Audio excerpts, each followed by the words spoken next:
This conference will now be recorded.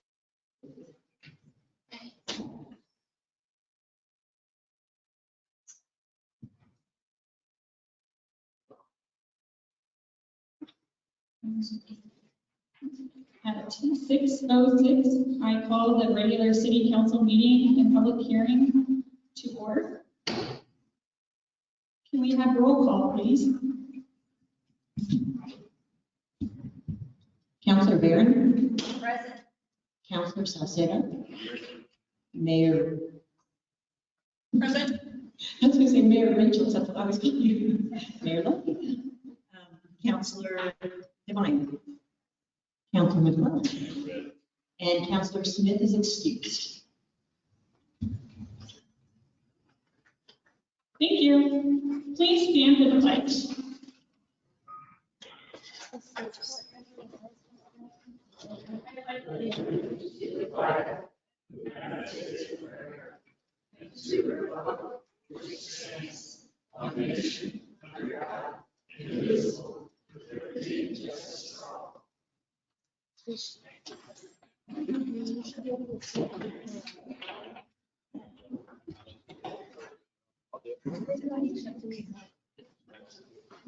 Thank you.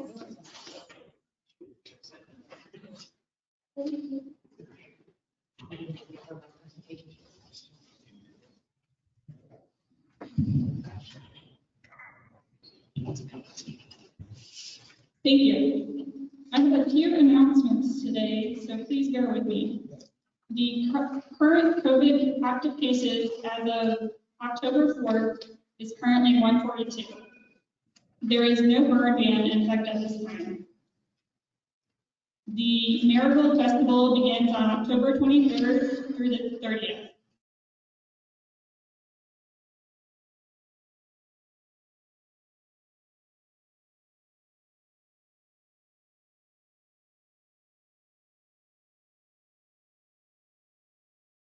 Typical fall peak for migration for birds. This is September 5th through October 29th. So we encourage that citizens turn off non-essential lights at night from 11 p.m. to 6 a.m. I'm sure a lot of you have already noticed there is a new four-way stop at 4th Street in Pecan. So if you haven't noticed, please stop and pass on the word. This weekend, there is an awareness walk to combat human trafficking at 10 a.m. There is also the Blanco Historic Cemetery Work Day on Saturday, October 16th, starting at 9 a.m. Bring your own tools. And lastly, there is a Blanco Community Blood Drive from 9 to 2 on Monday, October 18th. Do we have any public comments?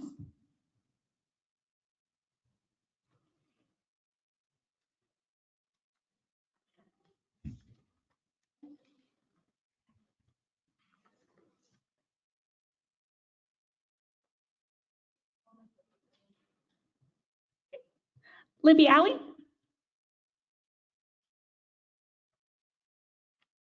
Thank you. I wanted to make one note. They called today about the blood drive because they had scheduled the blood drive at the courthouse, and then they scheduled one here in the same week as well. So we're canceling the one on the 18th, and it will be here on the 20th. So sign up, give blood. So I'm here today to talk to you guys a little bit about Marigold Festival, which you mentioned.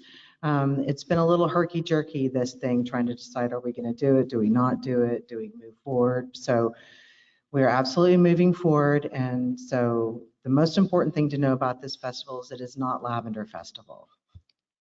So it's not going to be so big. We're not going to block the streets off. We're not going to kludge town up. We want it to be a little bit more of a community event. We have a lot of our community members getting involved, and we hope that it's going to grow. So we're starting very simple this year. We'll see how it goes, and then we'll see about next year. So each of you have a little rundown of our activities. It does start on October 23rd. That first Saturday is all about the kids.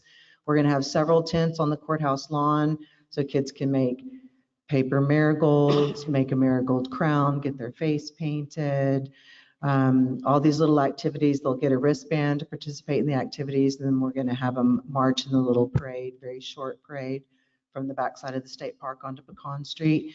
And then that night we're showing Coco, Disney's Coco, in the park in Bensel Park. There's some activities that go on throughout the week, a few workshops, the Marigolds and Monarchs here at Gem of the Hills. On the 24th, I'm going to be doing a little workshop on how to get costume ready for the following weekend, a chiffon scarf making class, a calendula class at Relax and Blanco. So the second weekend is going to be closer to the festivals that we're used to seeing around here. It's Friday and Saturday, noon to 6 on Friday, 9 to 6 on Saturday. We have about 20 vendors. Arts and crafts vendors are going to be on the courthouse lawn. We're going to be having beer and wine. We've got music down in Bensel Park that Friday night. On Saturday, we have music that's going to be up on the lawn, on the courthouse lawn, until 6. And then the whole thing wraps up with the Marigold Dance out at Twin Sisters Dance Hall with Grammy Award-winning Brave Combo. And to finish off the entire weekend, the Sunday, the 31st, which is actually Halloween, we're going to do the trick-or-treating around the square. Again, like we did last year, it's very popular.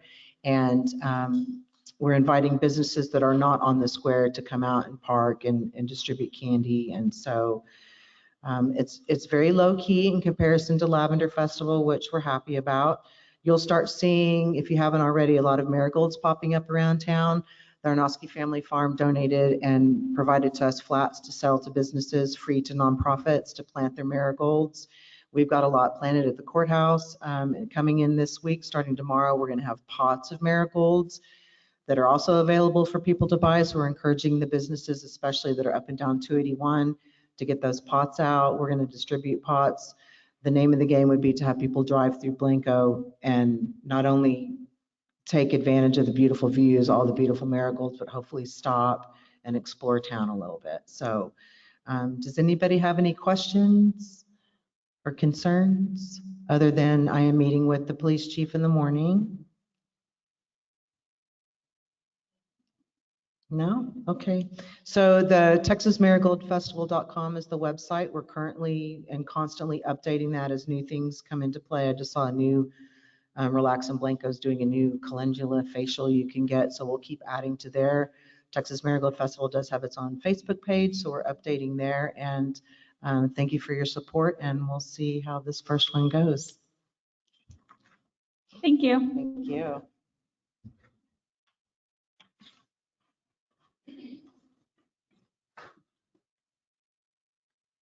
Next, we have a proclamation. The Hill Country Night Sky Month in City of Blanco. So this is a proclamation of the City of Blanco proclaiming October 21st as Hill Country Night Sky Month in the City of October. Whereas the aesthetic beauty and wonder of star-filled skies are the heritage of all humankind and locally to the inhabitants of the City of Blanco, and are therefore worthy of celebration. And whereas the experience of standing beneath a star-filled night sky inspires feelings of wonder and awe, and may encourage interest in science and nature, especially among young people. And whereas the opportunity to view star-filled skies attracts tourists to our region and therefore economic benefit to the City of Blanco. And whereas preserving the rich historic heritage and starry night skies of Blanco is important to its residents. And whereas light pollution, which is wasted artificial light that performs no function or task and goes where it is not needed, creates glare, light trespass, and sky glow. And whereas light pollution wastes natural resources amounting to at least $2 billion per year and contributes to diminished American energy independence. And whereas the historical view of the night skies has been eroding in many nearby areas, and generations are growing up with limited, if any, view of the wonders of the universe. And whereas the influx of people into the Texas Hill Country region, and the accompanying light pollution from the area lighting fixtures has been steadily on the rise. And whereas solving the problem of light pollution involves making better use of outdoor lighting to direct light down to where it is needed instead of upwards into the sky, putting outdoor lighting on timers and motion detectors, and using outdoor lighting only where necessary.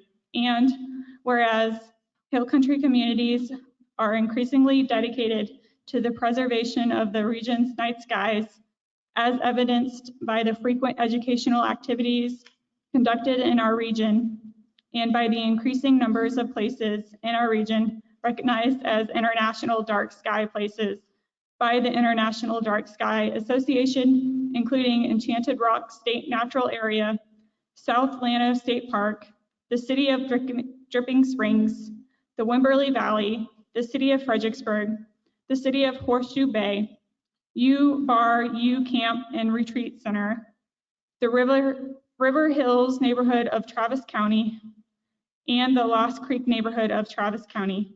And whereas the City of Blanco has its application pending with the International Dark Sky Association to be designated as an International Dark Sky Community, and whereas this regional effort in the preservation and celebration of our night skies is worthy of a month-long celebration. Now, therefore, be it proclaimed by the City Council of the City of Blanco, Texas, that October 2021 shall hereafter be known as Hill Country Night Sky Month in Blanco, Texas. That the mayor and the Blanco City Council encourages citizens to enjoy the night sky and to participate in the Hill Country region's events and programs celebrating the night sky and promoting the ways in which communities are working to preserve it. That the mayor and the Blanco City Council encourages citizens to learn about light pollution and why it matters, night sky friendly lighting and lighting recommendations, and to implement practices and lighting improvements that will reduce light pollution, thereby preserving our night skies. The Blanco City Secretary is hereby instructed to post this proclamation at the Blanco City Hall for public display and enter this document into the permanent records of the City of Blanco.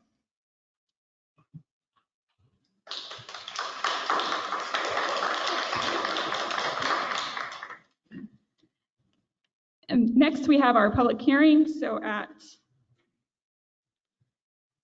6:19, I open the public hearing to consider ordinance 2021-0 TBD to adopt an amendment to ordinance 2020-0011, approving the standard fee schedule for administrative permit fees, use fees, and other fees related to municipal authorization and activities.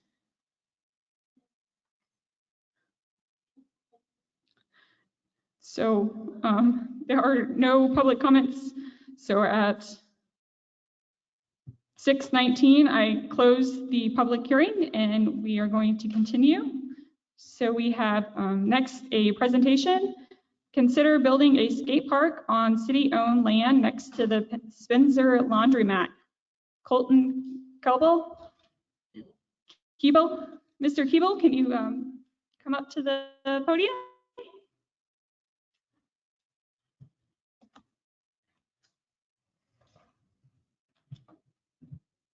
Hello, my name is Colton Keeble, and I'm going to be presenting a proposal for a Blanco skate park. So I'm an 8th grade student here at Blanco Middle School. I'm a 5th generation Blanco native. I'm involved in football, baseball, and UIL academics. I work at a bowling alley where I set pins 1 to 2 nights a week. I'm a straight A student, and I got involved in skating about 2 years ago. I travel to skate parks in other cities about every week, and I'm going to be proposing the City of Blanco to create a skate park for residents. Here's some reasons to build a skate park. All surrounding cities already have skate parks, and Blanco has no city-owned youth facilities. Schools and businesses are currently being used by skaters, and there's perfect city-owned property worthless for any other use. The skate parks are low maintenance and cost of ownership. They're used by skaters, BMX bicyclists, and scooters of all ages. There will be possible grants to help cover construction costs. Here's some areas where there are currently skate parks. So there's Johnson City, Fredericksburg, Bernie. I mean, even Johnson City has a skate park. Like, come on. And over here, here's just some of the skate parks around. There's Fredericksburg, Bernie, New Braunfels, San Marcos, and they all range from 8,000 to 14,000 square foot.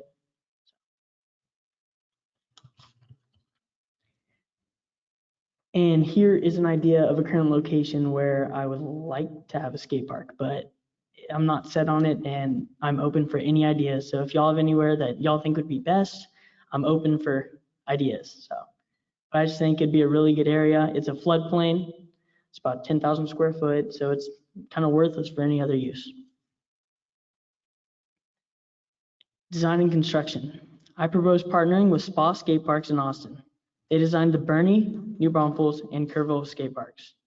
They offer complimentary feasibility studies, site analysis, city council and staff meeting presentations, and the grant assistance. They can provide stamped designs for construction or provide turnkey design build services. And that's their website right there. And next steps, create a committee to determine feasibility, and I would volunteer to be on or lead the committee with help from my dad. Is there any questions?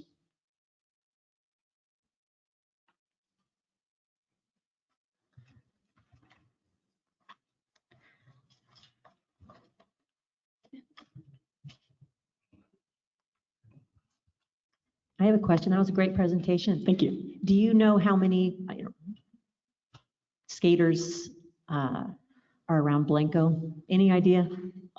Yes, ma'am. I know a lot of skaters here, and that's without a skate park. I mean, it's kind of like if we have a skate park, there's going to be a lot more people. I grew up without a skate park, so it's kind of hard to like make friends, but I've been traveling to other places and I know about 30 skaters in Blanco, so. Thank you. So. One question. I've seen you guys skate. Have you? You can get pretty wild. What would a city's liability be if someone is injured on city-owned in a Property. city-owned skate park? Okay, so every skate park that I've been to, there's signs that are put up that says skate at your own risk, basically. So they know that they're going to be liable for their own damages and injuries. So yes. Thank you. Yes, sir. So if we were to create a committee, I mean, how many people do you envision in that committee, and what kind of people, would you want on that committee?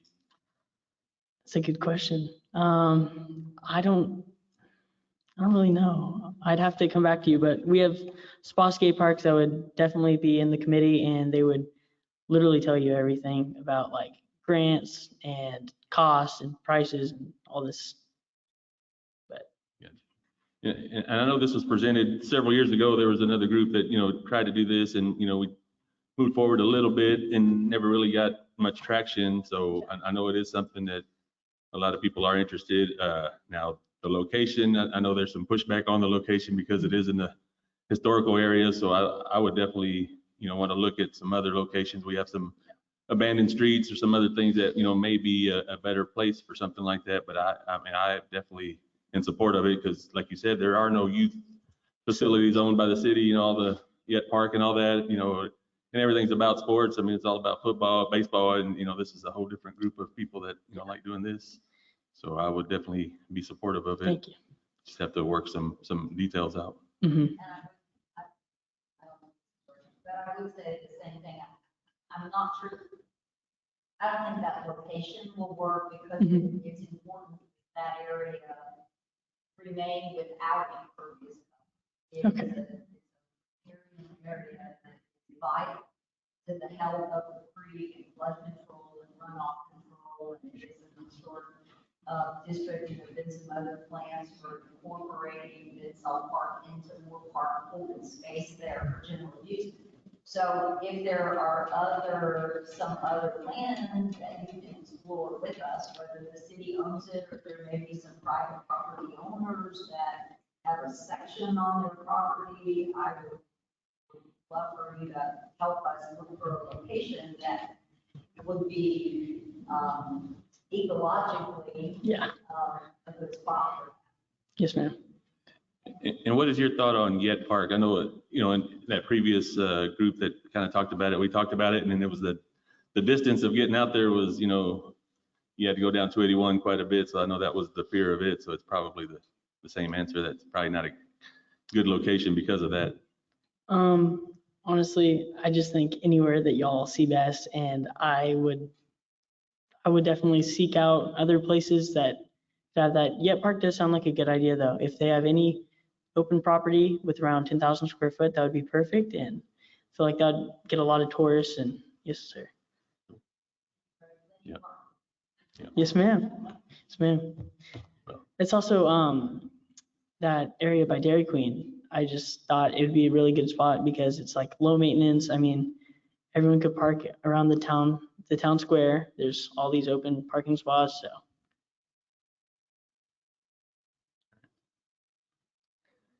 Great. Thank you. Good Thank you so presentation. much. Thank you. We'll be in touch.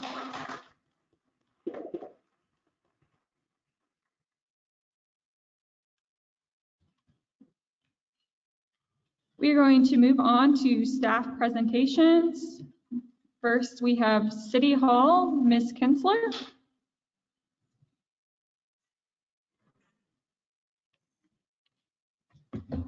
Good evening. Oh, well, that's loud. Good evening, Mayor Council. We'll go to the next screen. Thank you, Ronnie. First, I just want to applaud Mayor Rachel, as I tried to call her earlier, Mayor Lumpy.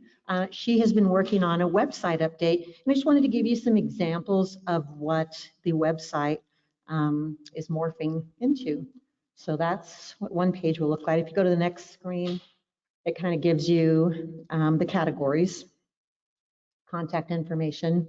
And if you go to the last screen, the little cool envelope there is for comments and complaints, concerns. So that should be pretty easy for citizens to use. It's very user friendly. So I just want to say thank you to I keep saying Mayor Rachel, Mayor Lumpy, for all of her work on the website. And the other thing that she's doing is she's converting the city's email addresses to .gov. And so that'll happen within the next week or two, Mayor? Maybe in the next month. Next month, okay, in the next month. It's taking a little longer than expected. Okay, very good. So anyway, thanks to Mayor Lumpy for her work on that. Since I sit by her every day, I call her Mayor Rachel. So next slide. Some noteworthy updates. We talked a little bit about this time, but now that I'm having directors do reports, written reports for you, and they'll be filed with your city council packets, I want everybody to remember what was said, including us. So wanted just to talk about the coronavirus local government, thank you, Ronnie, relief funds. We just received for $256,000. We will receive another approximately $250,000 a year from now. And so I'm going to eventually need direction from this body on how you'd like to spend these funds. We have also requested that Langford and Company submit a grant to utilize as a second backup to our water system, the Rocking J. Rocking J management right now states that they are willing to act as a second backup. And as soon as I get a letter from them and some specs on what it will cost to connect the city of Blanco to Rocking J, which is like 600 or 800 feet, Ronnie? It's very short distance, so it shouldn't require a lot of money. Then the grant will be submitted. Also did a letter of intent last week, I think, or the week before, for the Blanco Historical Commission. And the two things that I actually said we are going to apply for a grant for was the restoration and the rehabilitation of the Byers Building. What we're trying to do is get the Byers Building the historical designation marker. And in order to do that, we still need to replace the doors and the windows of the Byers Building. So that's in the grant. And then also the wall on Town Creek, it's been knocked down, it needs restoration.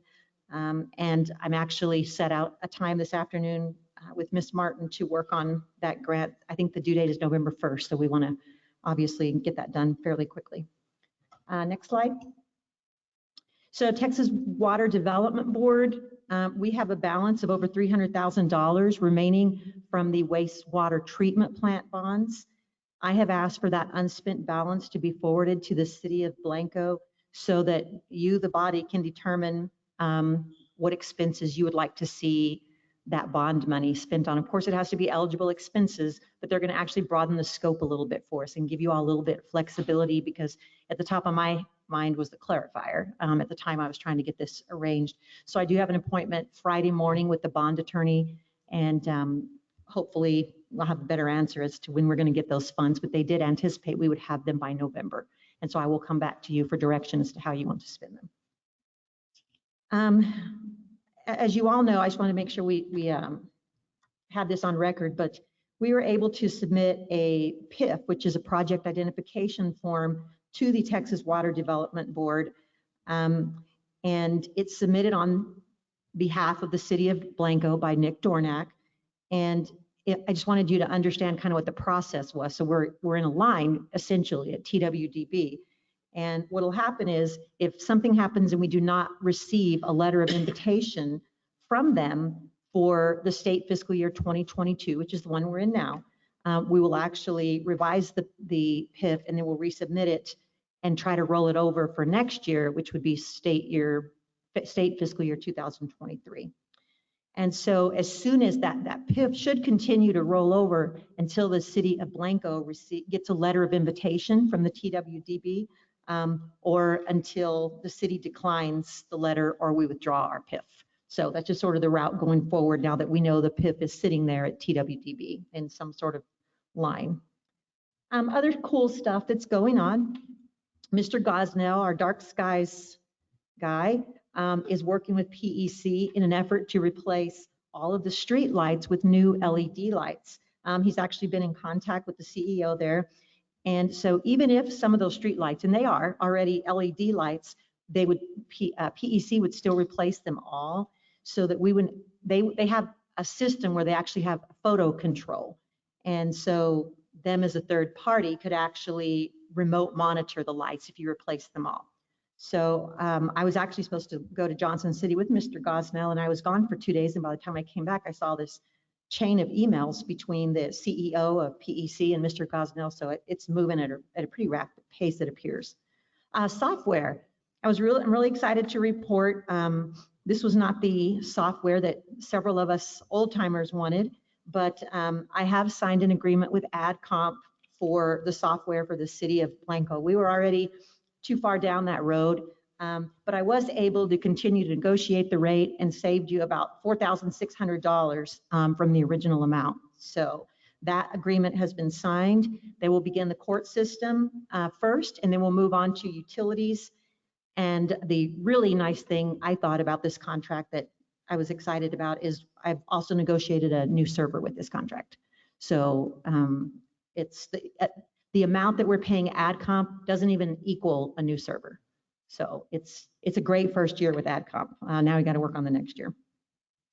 Currently, personnel, we're working on open enrollment with the staff for the insurances.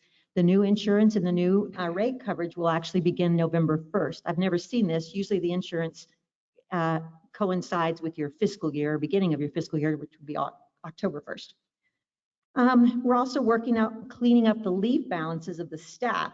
And so starting October forward, now this fiscal year, all staff leave balances have been wrong. And so starting October, they will be corrected and we will move forward on a completely separate system than the payroll system. But the payroll system is not able to keep the leave slips. So we'll have two books running, two set of books, but at least we know that they'll be right from October forward. Auditors have come into the city of Blanco and assisted the finance department with attempting to utilize QuickBooks in a different manner. We're not going to have the AdComp software ready for the fiscal piece for probably 6 to 9 months. And so we're going to have to continue to work with QuickBooks, which is not,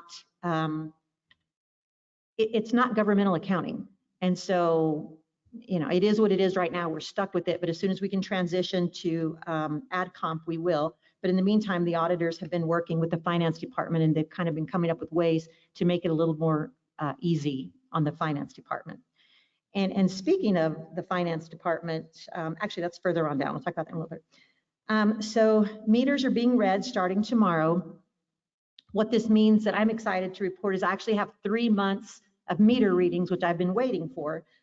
So I plan on now beginning to audit the meter readings in the very near future. The city will be handing out Halloween bags on the 31st from 5:30 to 7:30. Thank you, Mayor Rachel, for spearheading that. We will be there. Next slide. Finance. I know you've heard from us several times about the credit card statements that had never been reconciled with the city. So we're now up to, we've just finished December of 2020. So we're on January 2021. So we're working on 2021 as a calendar year. So there's actually a little bit of light at the end of that tunnel. We did get notice today that the IRS is now going to audit our 2020 1099 forms. So if you remember, they audited our 2018 1099 forms, and I think it was like 9,000 or 11,000 they said the city of Blanco owed. We actually got them down to $4,000. And so they're not auditing 2019, it does not appear, but now they're going to come in and check 2020. So I just want to give you a heads up on that, and hopefully we'll be able to use some negotiating skills if there's any issues, and we obviously will have to work it out. And with that, I stand for questions. So I have a couple. So on the AdComp software, how long do you think before the kiosk is up and running? Would that be at the later end of it, or? Mayor, Councilor Salceda, I believe that the kiosk will be up and running when utilities and court are running. That's my understanding. They may actually have it live once it goes live with court. I think that's a little bit confusing, though. I think both of the pieces of the city that actually take payments need to be live with AdComp before that goes live. Mm-hmm. How is the fact that we can't switch and we're having to continue to use QuickBooks, what is that going to do to our compliance issues from auditing our financials? 6 months in without fund accounting software in place. Mayor, Councilor Barron, from day one, I believe, or the first time I spoke to you all, I told you that there was no way you were going to have a good audit in FY21. It's not going to happen. And so right now we're trying to preserve as much as we can for your FY22 audit, knowing that 21 is gone. And so I don't think your FY22 audit is going to be with no findings. You're going to be operating for 6 or 9 months off one set of books and trying to convert everything to AdComp and trying to do a new budget. And so I can tell you, I believe it's going to be better. Yeah, I believe it's going to be better in FY 2022. I will commit to that. And I believe by FY 2023, you can be free of findings and on our way to accepting the GFOA award. But we're going to have to be patient. That's not going to happen anytime soon. Mm-hmm. So on you said we're going to do meter reading audits. What does that entail, or what is that about? Mayor, Councilor Salceda, so what I'm doing is I'm just looking through each of the accounts and attempting to figure out what rates they're paying. And some of the meters are showing like non-payment. So I need to know if the meters aren't going, if they are going. I don't know right now. But I'm trying to find common denominators. And so I've just waited and sat for several months of data. And I now have it. And so, I'd love to, I want to say I'd like to have it done by the end of October, and I would, but I don't want to commit to that. I'm hoping I'll have it done pretty soon.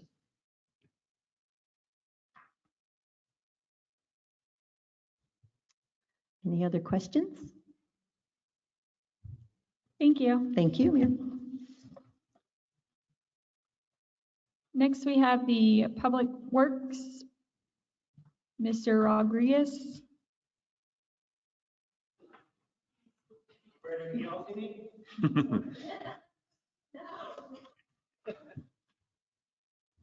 Well, just a few updates on what's going on with the Public Works Department. I guess we'll start right off the bat with water. As everybody knows, our water treatment plant's still under construction. What this starts to do now that we're starting to get to the point of arrivals. And what I mean by that is contents that are coming in, parts and materials that are coming in for the water treatment plant. With street closures and concerns, we've got plenty of concerns from nearby neighbors and such that have come in and everything from there. Now, the good thing with this new website, it does have an actual link, and that's a lot more accessible link. Thank you, Mayor, for actually contacting Zach or myself for any concerns and stuff that we do have from there. The reason I want to talk about street closures is when we know that we're going to have a street closure ahead of time, we put it out on Facebook, we try to alert out as much as possible. But the way things are going over there in such a small, tight space, we don't always have that availability to know beforehand that they're going to be closing the street. So just as I've said during the course of this project, just try to avoid the area.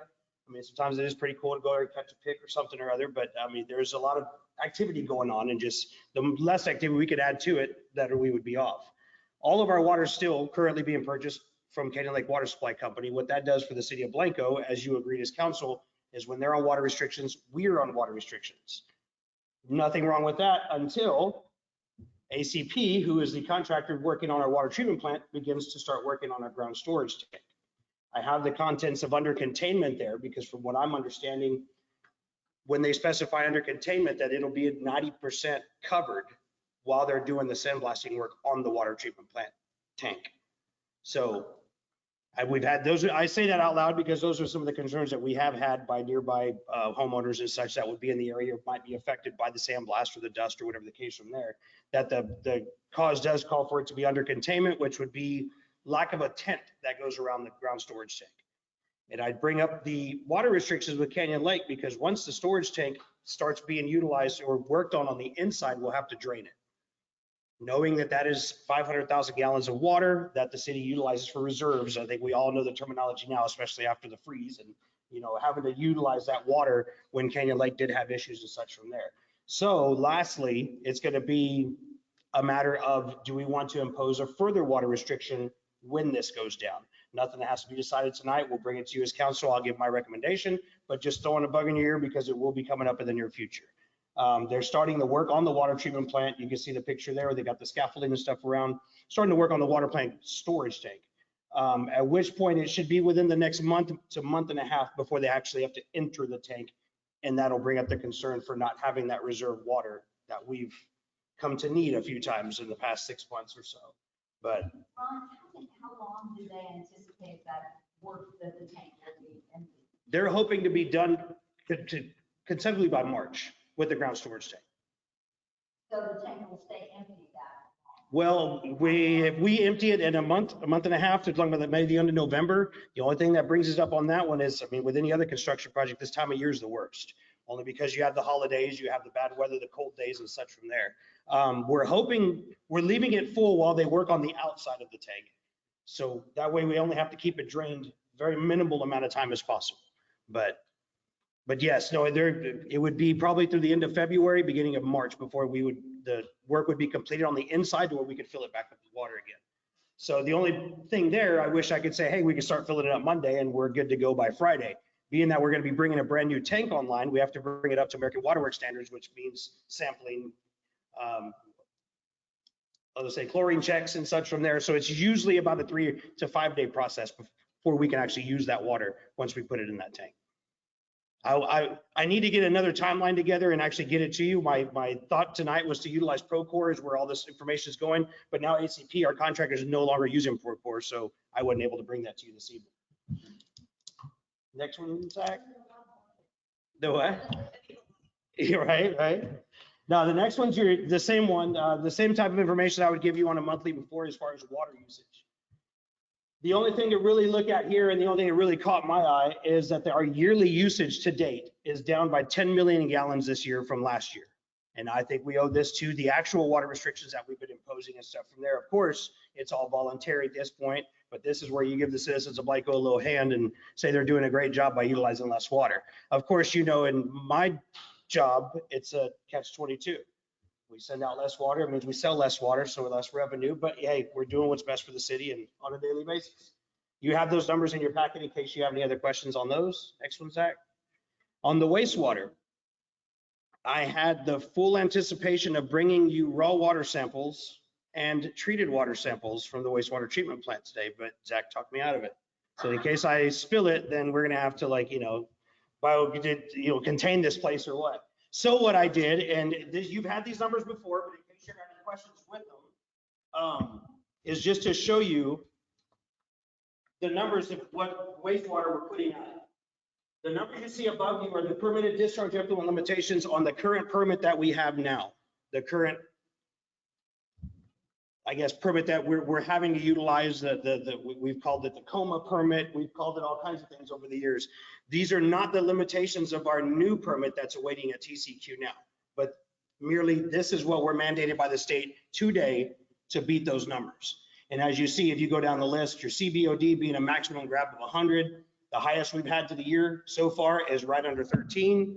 And of course, TSS being up to 135, the highest we've had is 11. Without actually bringing you jars of how clean this water looks, I was hoping the numbers would be able to show you something about the same. So again, you have those in your packet if you have any other questions on anything on those. Next slide is our wastewater usage, which is what you've asked for before. Nothing really special on this one. It just shows the influent amount that we've had at the wastewater treatment plant and the effluent. And I will say again that I want to think a couple members have changed since we last did this. I have at my disposal unlimited amounts of information. So if you tell me what you want as a council or what, I can always add it to the packet.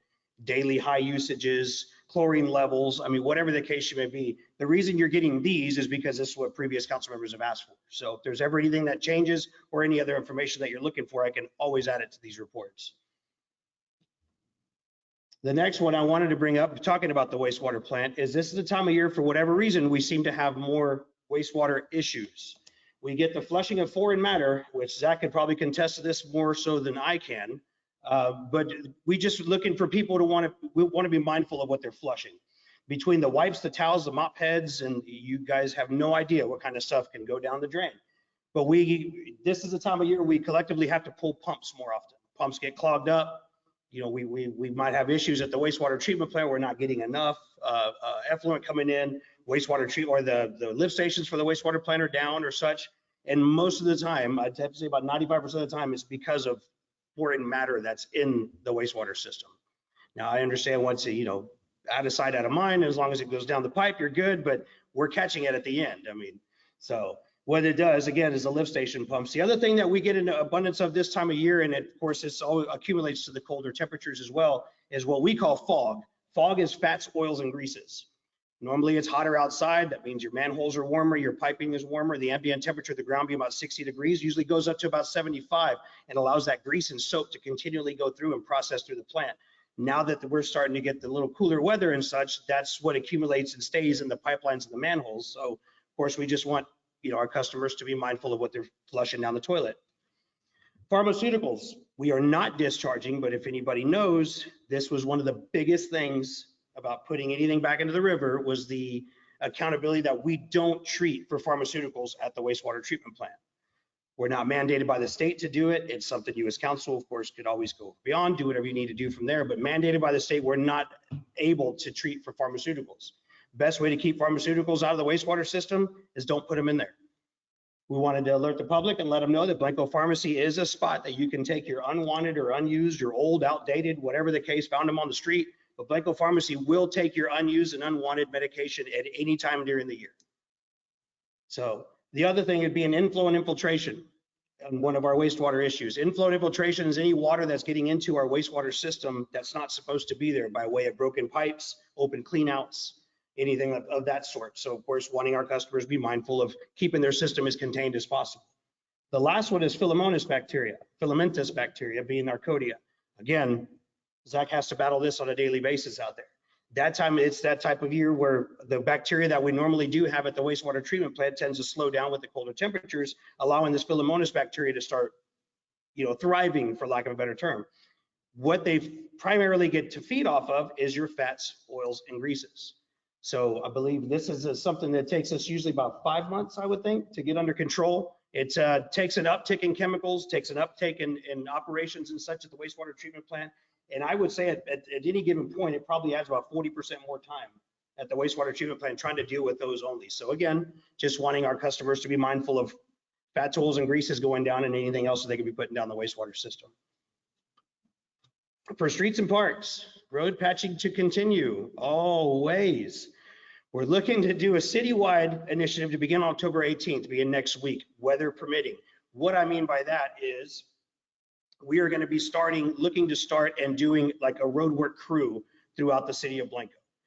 From the small patches to primarily the big patches. And I get it, what we've been trying to do, and of course, always welcome to recommendations or such from the council as well. But we're trying to go through and just patch up the roads, one little rain, and we're right back to square one. So what we're looking to do is start an initiative where we actually utilize more material, more patching technique, and actually try to put these areas down, starting from Pecan Street where we're going to come around and it's trying to work our way through the town. So there will be men working signs out. There will hopefully be men working and, getting stuff done. So the tree trimming and right of ways, wanted our customers to be aware that this is the time of year to trim your trees. You got the less chance of oak wilt. You got the less chance of, with the cooler weathers. We've been going around, Zach and the guys as well, going around and taking care of the trimming trees, the right of ways and such, and even the drainage areas. But any point where a customer could help out, more than welcome. Next slide. And well, that's it. Just a quick update. Open to any questions if you have any. I got a couple. I always forget, what is the current completion date of the water plant? I know we had the clarifier extension and the original extension and then the clarifier extension, so. We're still looking for substantial completion to be June. June 15th is the date that they actually pressed on it. Substantial completion, again, means that we will be able to operate and start up that water treatment plant while the final construction and punch listing is still going on. Okay.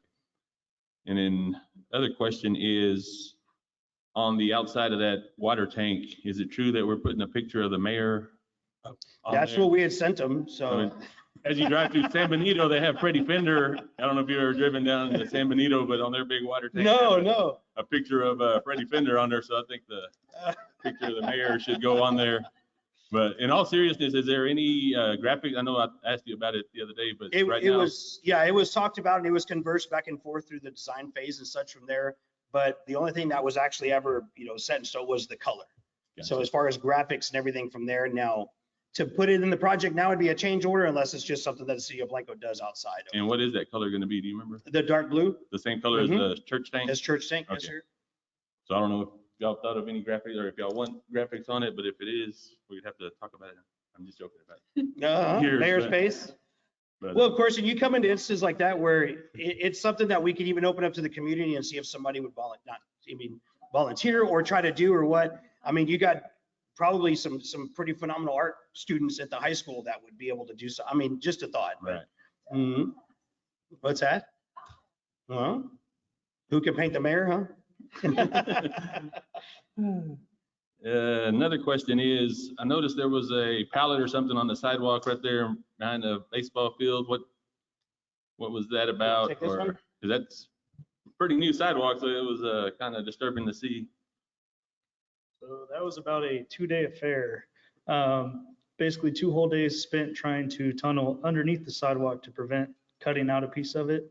But we had an unknown water line running that literally runs parallel with that sidewalk, Oh, wow. just under it. So we had to cut out about a 2-foot by 2-foot square to get that fixed. I got you. Okay. Yeah, And we put- did, again, did it as a last resort. I was like, man, go from the dirt side and we'll try to tunnel over. And it just, No. too dangerous or what. Then we tried the street side. It's like, oh, we'll patch the street back up. But as a last resort, yeah, after about 2.5 days of digging on it, we finally just decided we had to get through the concrete. Okay. I thought it was. We did put new concrete, new rebar underneath it, so despite the color, it's structurally sound. Gotcha. No, I was thinking it was an issue with the sidewalk already. It was No, collapsing no, or something. no, I was no. like, wow, it's only been there a year. Well, I mean, that's something to remember though, too. I mean, this is a line that literally runs down the sidewalk.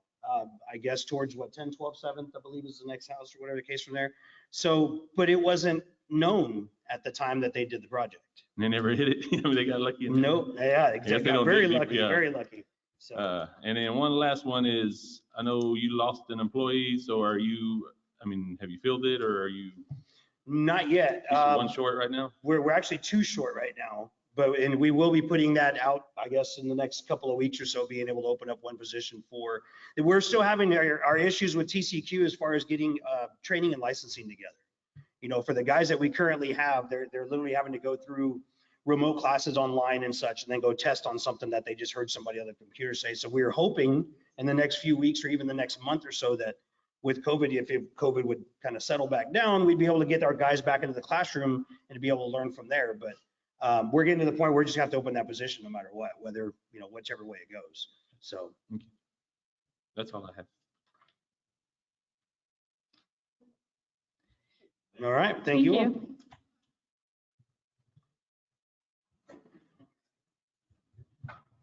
Okay, next, we have the police department.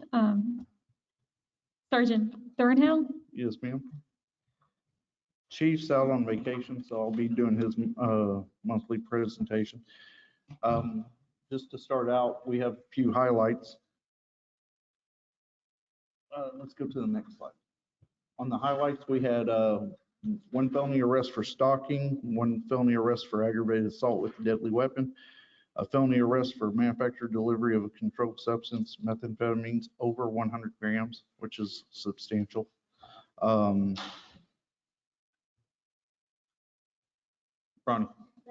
sorry. We have some accomplishments by the officers. Officer Gonzalez received his master peace officer license recently, while Officer Rodriguez received his intermediate peace officer license, and Detective Daru, Victoria Daru, completed her background investigation training.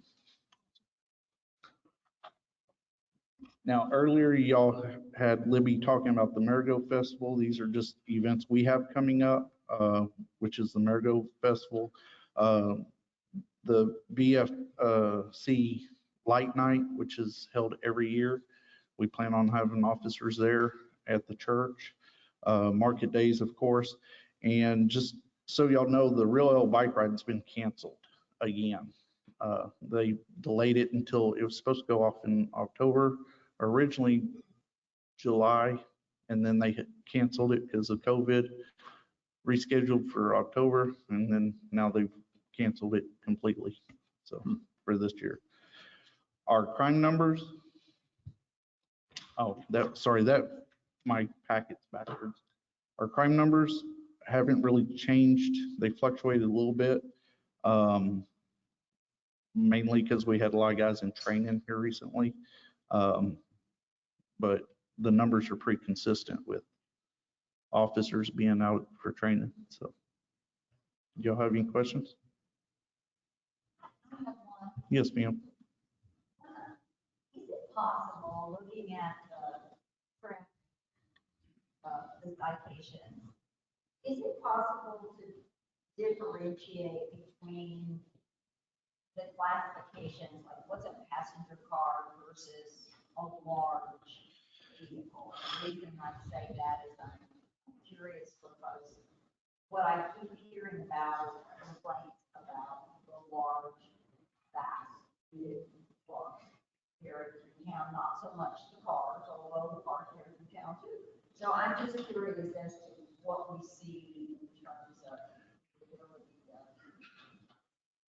differentiate when we see the so I can report. Everybody should be equal. I can check into seeing if I can isolate the two, but as far as I know right now, there's no way for me to differentiate between 18-wheelers or larger vehicles and passenger vehicles. I'd literally have to go through every traffic stop and record it manually. But what I can tell you is most of the complaints that I receive, which I've received probably just as many as you do, because the citizens are always talking to me, is they tend to complain about the truck drivers between 3rd Street and Lowe's, which is a curve area. I can tell you right now, sitting on a curve watching an 18-wheeler after 20-something years of doing this, I can tell you an 18-wheeler always looks like it's moving a lot faster than what it really is. and I can back that up with radar statistics. Bigger vehicles give an obstacle, especially coming around a curve, give a visual effect that they're moving faster. And so it's right there in that area that we're constantly receiving complaints about big trucks. 9 times out of 10, they're not speeding. But I will address it with the officers. Anything else? I just have a question or even a comment. Your reporting, actually your ticket reporting, even if you can't differentiate between large vehicles and small vehicles, I think you can differentiate between 18 wheelers and just with cars with 4 wheels. I can search. Okay. As far as the citation program goes, no, ma'am. As You far can't do as that. searching persons that we made contact with, the problem we're going to run into there is I can differentiate between CDL drivers and standard motor vehicle operators. So you can't But differentiate? those numbers are going to be skewed because a lot of times we'll stop CDL drivers in a passenger vehicle. So we don't know if they were actually driving a CDL vehicle at the time or if they were driving a passenger vehicle at the time. Doesn't a CDL vehicle though have a different license plate number that's not consistent with that of a Ford? Not necessarily. Some Okay. states are like Texas, with the exception of Texas, I can think of 3 other states that actually specifically have plates that you can look at and go, that's a commercial motor vehicle. Okay. Yeah, my question was just whether or not you could do a CDL versus a regular driver's Not license. currently, but you spoke about AdComp software earlier. I think that's going to be one of the functions I'll be able to do there, not with our current software, which is. Good. Thank you. So will I get in trouble when I'm driving and I see a big truck coming behind me? I'm going the speed limit and he's coming up on me, so I change lanes to get in front of him to slow him down, and he changes lanes and I change lanes again, and that's how I slow him down. Is that what you mean? I probably wouldn't recommend that just because he's in a bigger vehicle, but, and I'm kind of fond of not getting rear-ended. I tend to move out of their way. And I understand, and that's been one of our biggest concerns here recently is we've seen a higher increase in commercial motor vehicle traffic. Have there been any accidents at the new 4-way stop yet? No, ma'am, we had Okay, great. we had one close call so far that I've heard about, but that's because it was just one of the elderly local residents that didn't realize that stop sign was there and almost met the fire chief. So. Wow. Well, that's great. That so far, so good. Yes, ma'am. And we've had no complaints about I've received a lot of compliments about the stopway because it's easier for people to cross the street. For the pedestrians, that is. So, but we are actively running traffic right there right now. That way we get the message out there that we're not issuing citations, but we are making traffic stops, saying, hey, there's a stop sign there now. So. Well, I did hear complaints on why they didn't repaint a crosswalk or something. They had to paint the white line and they had to paint everything out. Why didn't they? Sir, I'd love to answer that, but Right. that's a tech stop question. And well, that's something you'll have to address with tech stop. Yeah. There's a great guy named Scott Scott. What's his first name? What's his Scott last name? I had one question. I noticed on the total calls for service from January through April in the low hundreds. And then in June, July, August, it jumps up to 361, 394. Is that a seasonal thing or? No, sir, that was actually a lot of the lower numbers were due to COVID.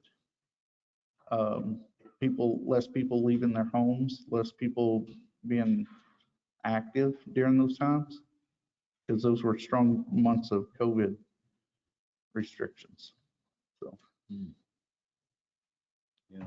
I just wondered if maybe during the summer months, if it was just natural for the calls to go up. Actually, this is very deceiving because usually during the summertime, the calls go up in volume, not down. Ma'am?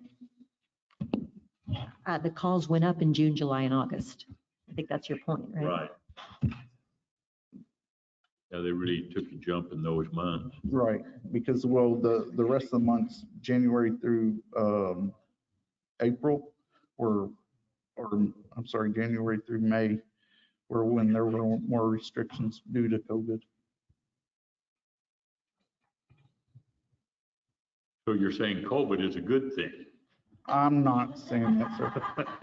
I can't say that, but anything else? Thank you. Thank you. Thank you. We are going to move on to the consent agenda. The following items may be acted upon in one motion. 1, approval of minutes from the August 10th, 2021 budget workshop.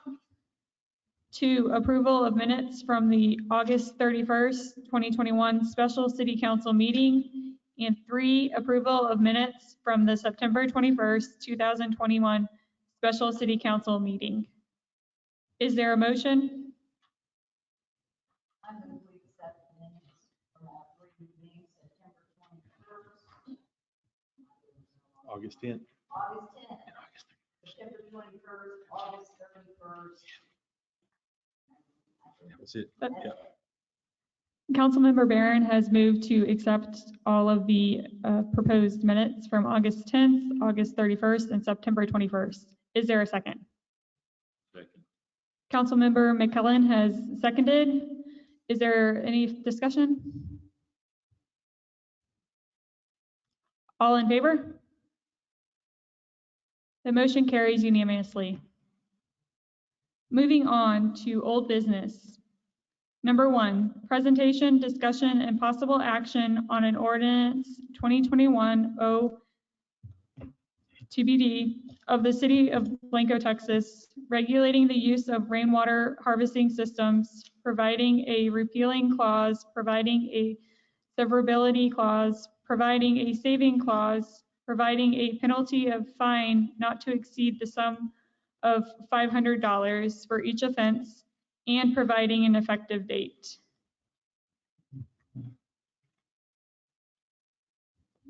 Ms. Kinsler?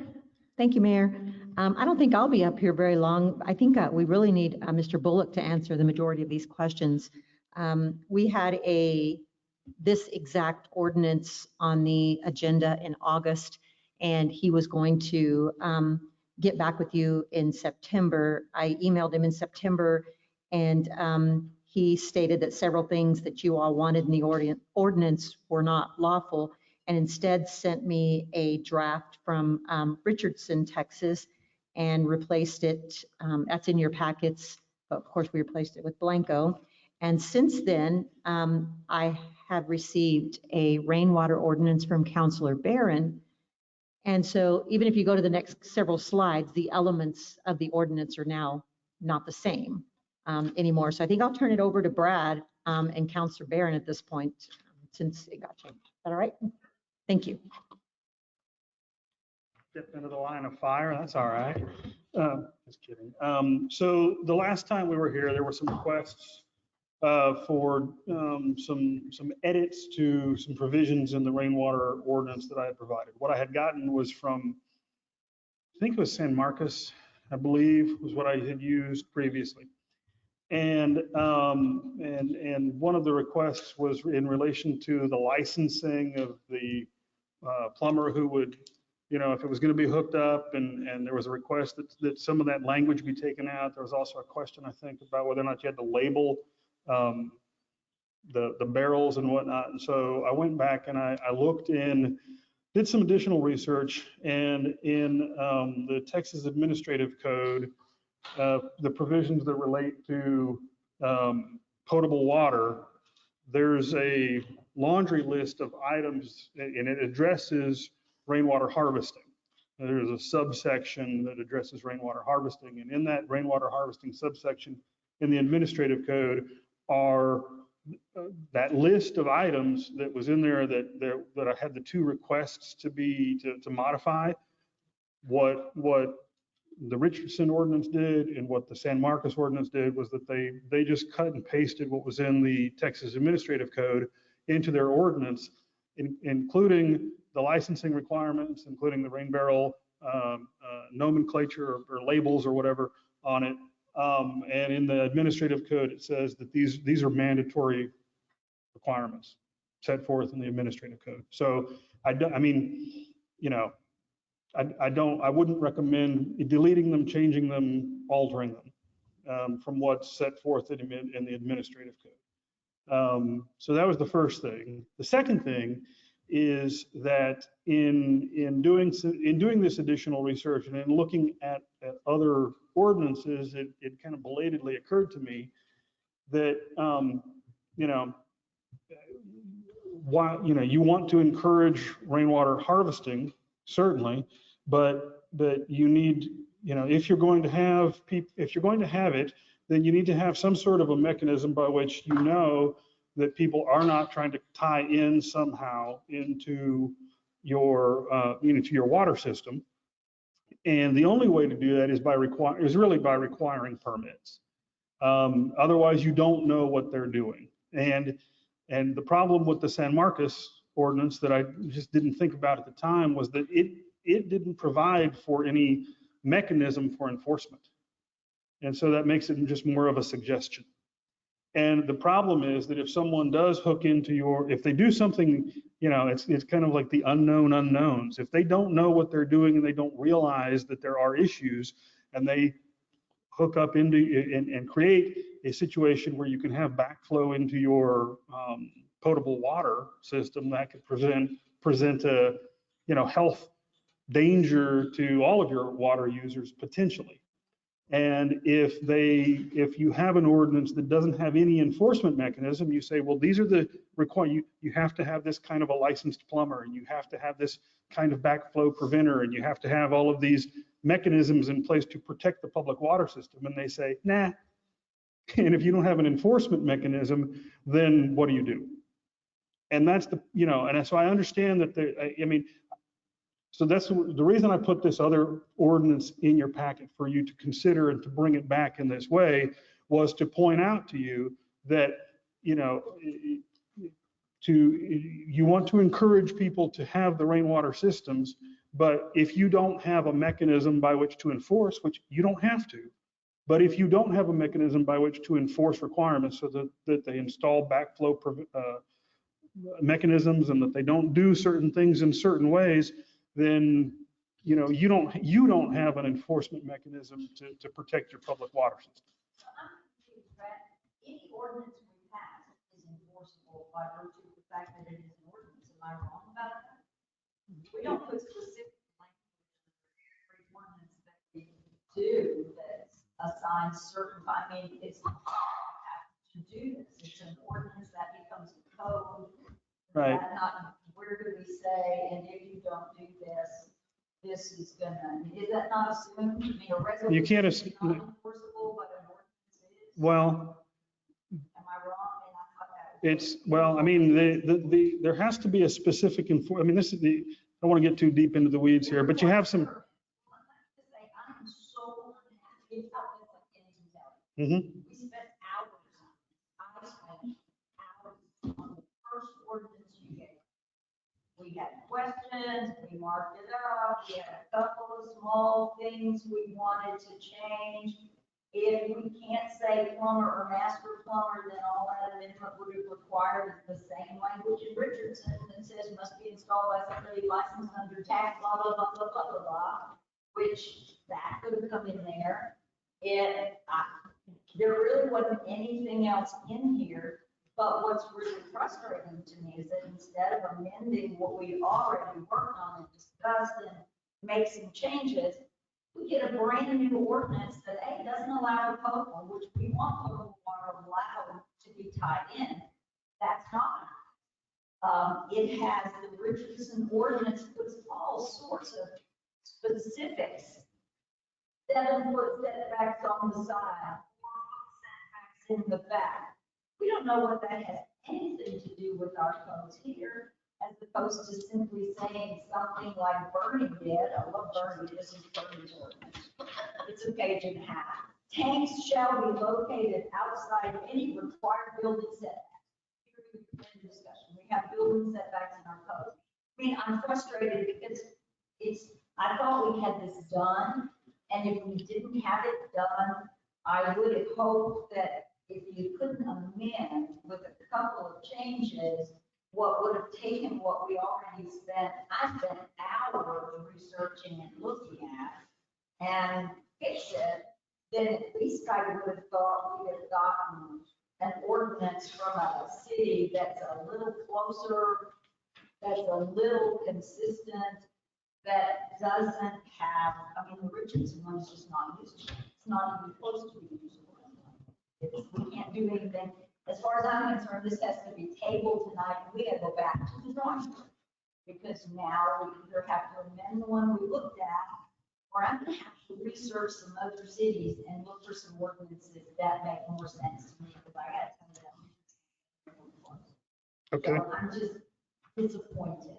So Okay. I would move, we would table this, and we'll try to come back with another rainwater harvesting one that is closer to something Blanco can do. Maybe we can look at that. Well, if there are specifics, that you want, I mean, then I would like that direction from you to get it. Well, I think. Because, we had it. well, I that's, thought we had it. So if there was some specifics in here that didn't do what we needed it to do, then it would have seemed to me that would have been an enforcement language amendment and an amendment where we said plumber or journeyman plumber, and say must be done by somebody licensed under the something section, blah, blah, like the Richardson one does. But it has backflow protection. It has permitting. We have to have a permit if we're going to use a pump. It has to have, everything was in it. We talked about it. And so it's surprising to me that after we talked about it with Ronnie and with you, read the ordinance, asked questions, all of a sudden it's not a legal ordinance. I mean, I would have thought we would have been told that. it's not an illegal ordinance. So let me be clear. What I'm suggesting to you is that what was provided to you doesn't have any enforcement mechanism. And it is not the case that just because an ordinance is passed, that you have an ability to enforce it, for example, in your municipal court. Do you have the ability under, for example, Chapter 54 of the Local Government Code to sue them in district court to enforce health and safety? You do. But whether or not, suing in district court is an expensive, time-consuming venture, and it is not the kind of enforcement that you want on your average ordinances. What you want, in my experience, having been an assistant city attorney for a lot of different cities over the years, is to be able to enforce in your municipal court, because it's quicker, it's easier, and it provides those fines and those penalties, and you have a lot more control over it than filing in district court, filing lawsuits in district court. Those are lawsuits of last resort. So an enforceability provision. So a little amendment on the one we already went over for everyone to do that? It could. It certainly could. However, the last time we discussed this, what I was not sure of is whether or not council would want something with enforcement, something with a penalty, because I got the impression that there was some hesitation as to even making requirements at all. So I wanted to bring something else to you, to give it to you in your packet for consideration. I didn't pick the Richardson ordinance because I think it's a good ordinance or a bad ordinance, or I like its terms. I don't have a personal preference or feeling about it. I just noted that it had an enforcement mechanism to it, and I wanted to provide that to y'all for you to see. It would be fairly easy to modify what y'all have, if that's what you like. I mean, again, I provided San Marcos because it was short and simple, but I didn't know, I mean, I didn't pick San Marcos. Nobody told me to pick San Marcos. I ran across it. So if you happen to like it, I don't have any way of knowing that you would have liked that any more than you would have liked anyone else's. So I'm glad you like it, but what you have doesn't have that enforcement mechanism in your municipal court. Just answer that in the future for simple-minded people like me, that if the ordinance is missing one or two things, we talk about the one or two things it's missing to fix, as opposed to starting all over again with a brand new ordinance that has lots of different provisions in it that I can't compare apples to apples. Now I've got an ordinance here and I got an ordinance there, and they're very different and they have lots of different components. So I'm left trying to figure out what is it about the one we had that isn't right, that I'm supposed to find out here to put into there. So helping my life. Sure. Well, I understand that. The only time that I can have all of your ears at the same time is in the meeting. And so, the only opportunity I have to have these discussions with all of you as opposed to an individual is at the meeting. So that's what the purpose of putting that other ordinance was in there, is to have this discussion and get direction from you as to whether or not you even want municipal court enforcement in it or not, because I didn't know, because that wasn't discussed. So I certainly am not trying to make your life more difficult. I just wanted to provide an additional document for you to review, and ultimately y'all are the policymakers, and if you don't like anything about it and you don't want the municipal court enforcement, you don't have to have it. But then you also don't have an easy, realistic enforcement mechanism in case you find out someone is not following the ordinance that you pass. My concerns are that I think there's a lot in this ordinance that's unnecessary and for some people. I don't understand why there's a 400-gallon limit. I mean, why would that be? If we want to encourage people to collect rainwater, and again, the point of doing this ordinance was to allow people to connect it to water. If not for that, we didn't need anything. I mean, I have 1,700 gallons of rainwater collection in the house, I'm not throwing that into 100. I have a 32,000-gallon collection capacity in my roof per year. So I just, there's a lot of other things that just seem kind of heavy-handed, and, the setbacks, the heights, I don't know. Kind of like about the suburban thing. When I see that it can't be seen from the front, I mean, when I see something with a rainwater tank that I can see from the front of their yard, I know that's somebody who's concerned about water conservation. Sure. I look at it as something on my store. Something very positive for our community. So a lot of these, I mean, I went through it, just was like, what is all this, and what's the point of these restrictions? Well, I'm not, okay. I'm not advocating, I want you to understand, I'm not advocating a particular, it's y'all's decision to make the policies. Again, the main reason I provided that one was because it provides an enforcement mechanism. It had other, it was more stringent, but I'm not advocating a particular path for y'all to take. So it was something else that I ran across, and the reason I included it was because it has the enforcement mechanism in it. But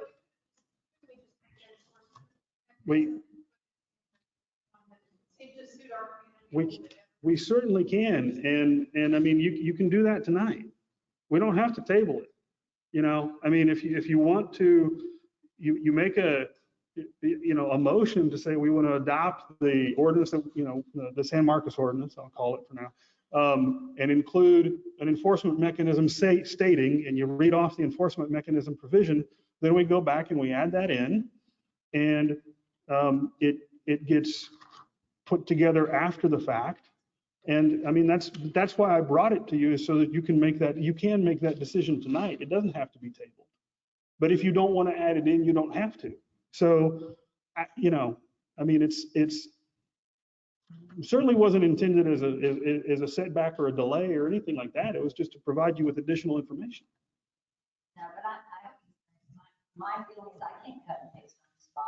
I spent hours looking at that other one, so what I have to do now is trying to understand, like I said, is what was wrong with the one that we did, so that I know what it is out of the ordinance. I'll look for the enforcement provision, look at pulling that out, and I want to look at this. You said there was something else in here we said that we're not allowed to say that has to do with plumbing. It was no, it wasn't what you're not allowed to say. It was there was a request to delete language that was in it. And what I'm telling you is that I don't recommend making that deletion because that is mandatory language in the Texas Administrative Code. There were 2 requested deletions. The certified backflow protection assembly tester. Not that one. It was the one that talks. It was the licensing for the plumber. It was not the plumber. Okay. Not the licensed plumber. It was the one that we don't have anybody in Blanco County that can do it. It was something. Yes, ma'am. And correct. And what I'm telling you is that that's the language that is mandatory in the Texas Administrative Code. Yes, ma'am. And is That's that to install a rainwater system that hooks up to your house? Yes, ma'am. So that doesn't apply to rainwater systems that are strictly for irrigation? Correct. If it's only if there's that potential for that cross contamination. So let me make sure we're all on the same page here. There was nothing illegal about the last one.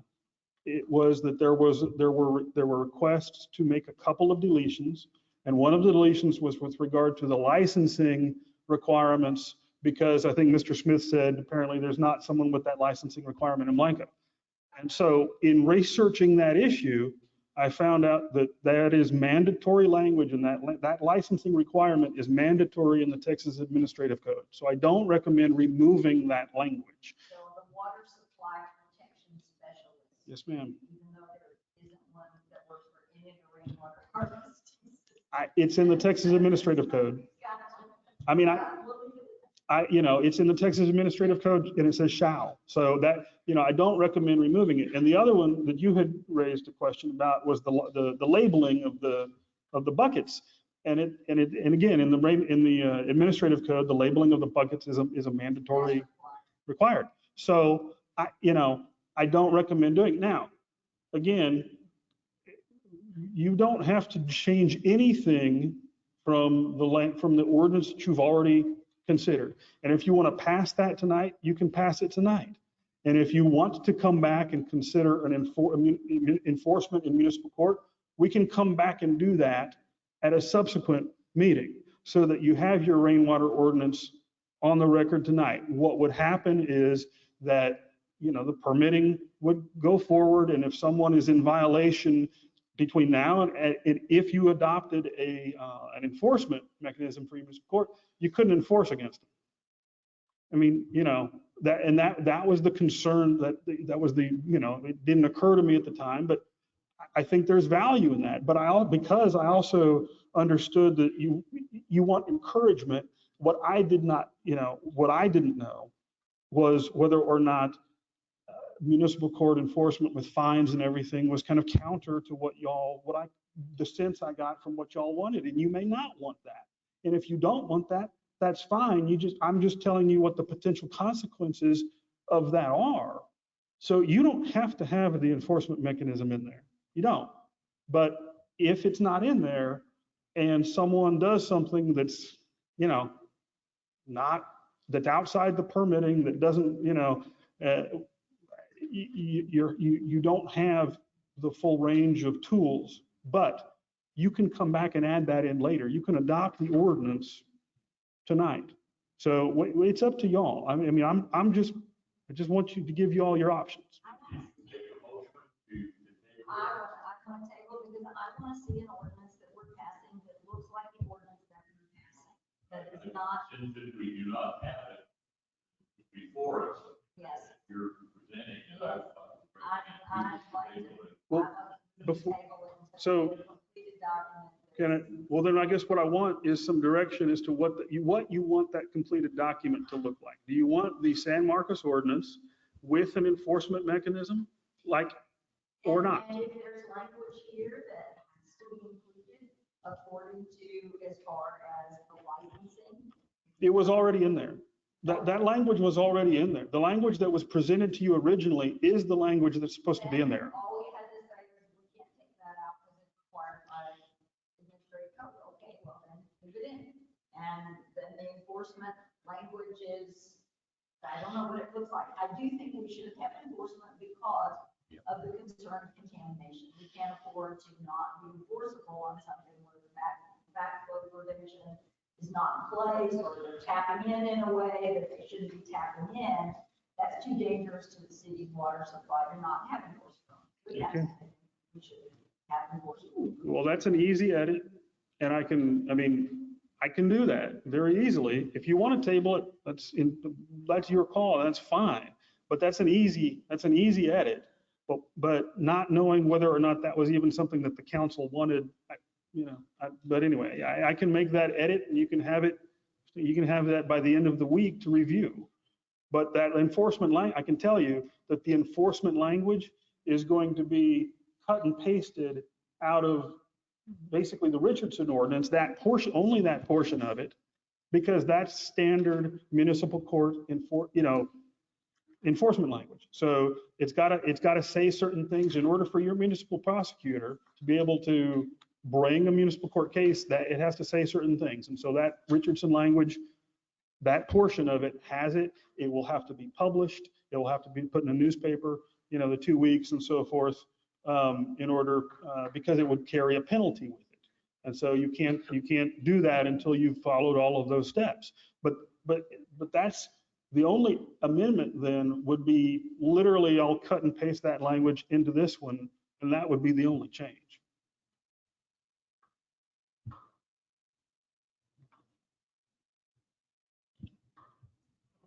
Is there any more discussion? If the motion was to table.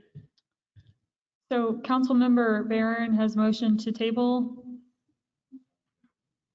Councilmember McKellen has seconded. Any further discussion?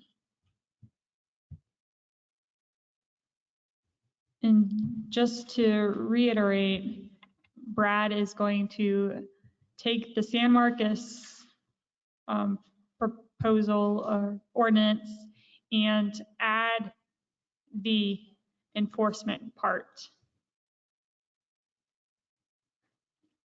All in favor? The motion carries unanimously.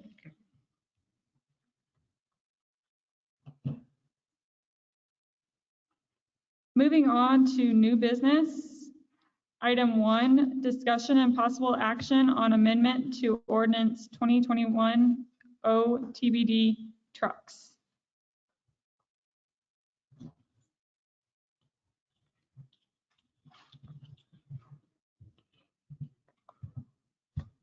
I'm sorry, Mayor, did you say amendment? I did, but I believe it's just an ordinance in general. Yes, ma'am. Yes.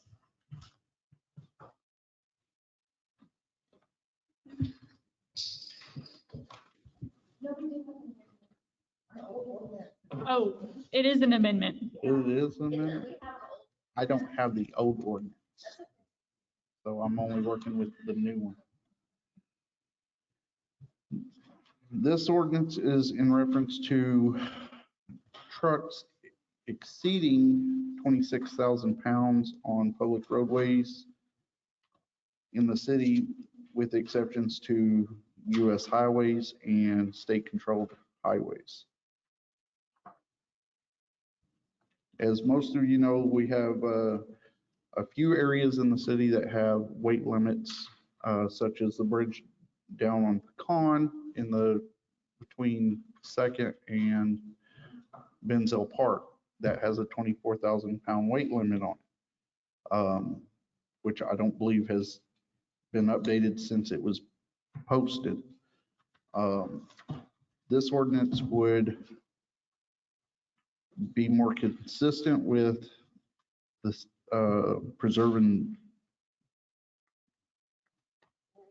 That's the old one. You have to have. It's from like 86. Yeah, I'm sorry, I didn't have this one. So, but this amendment would be to restrict vehicles exceeding 26,000 pounds on all public roadways owned by the city.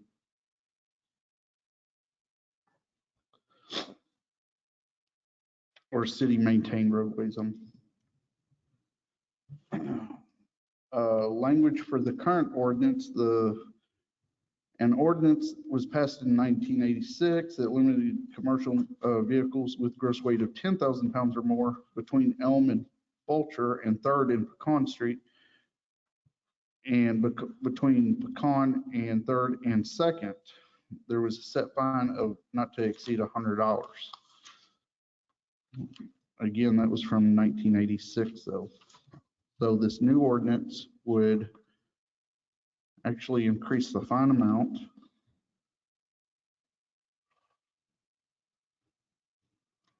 per violation.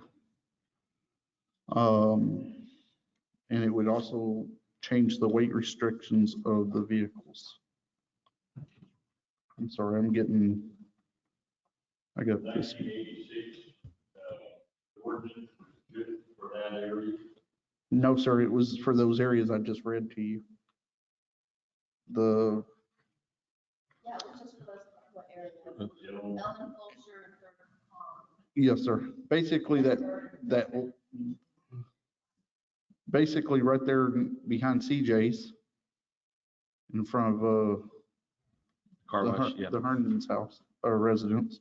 And then back over on Pecan between 2nd and 3rd. The way that this would read would cover the entire city. So if you're pouring a foundation for a house, get the cement truck in there to pour your foundation. It's, There are provisions for that, sir. That's under exhibit A. Exhibit A, limitations shall not apply to. It would have no effect on trash and service vehicle, trash trucks, service vehicles. Of course, our fire trucks, which exceed 26,000 pounds. Actually, I mean, is this really an issue that we have trucks just driving around everywhere? I mean, I would think. Actually, we have here recently had people parking 18-wheelers in areas that I wouldn't recommend parking them in. Huh. And I hate to say it, it's a few residents that want to park their commercial motor vehicles in the neighborhoods. yeah, I've had complaints from citizens about this. And it seems like it's increasing since I've been here.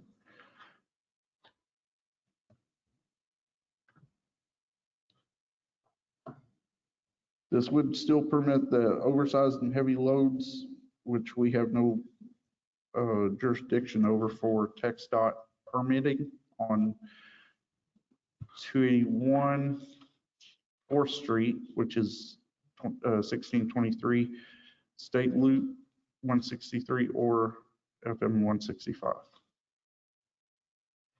None of those would be affected.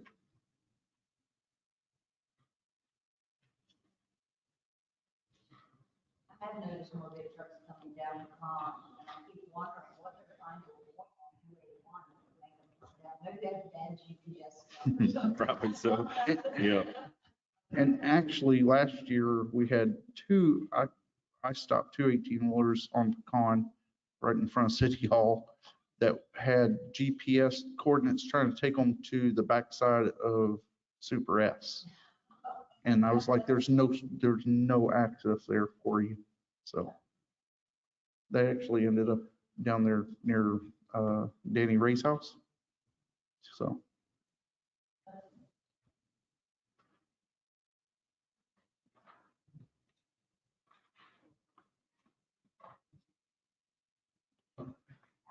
I just have one question. What would the signs say and where would they be placed? The provision here that says that the city administrator would be authorized to procure and have erected appropriate traffic control signs as required by the law of the state of Texas, providing notice of restrictions imposed by the ordinance. What do those signs say? What would they about? I wish I could answer that. I can't because I don't know what the restrictions on the signs would say. Chief didn't leave me that, but I'm pretty sure he has that already addressed in his, but I did not see it in here.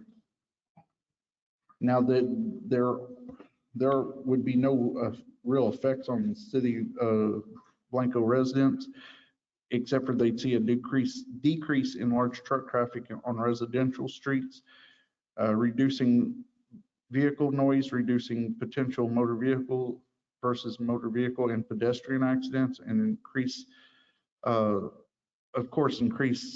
life of the streets or the pavement so that we're not replacing it quite as often. Because, well, our streets could use a little bit more paving and, right, so.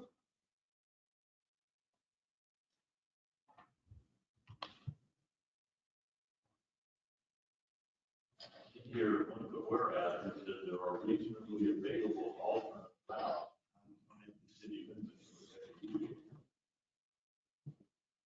How do you get around Blanco? And go through San Marcos? Yeah.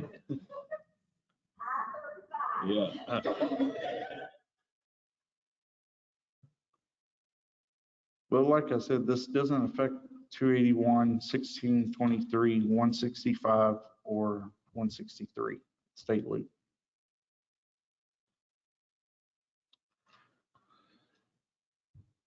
I move that we adopt. Do I hear a motion? Oh, yeah. Okay.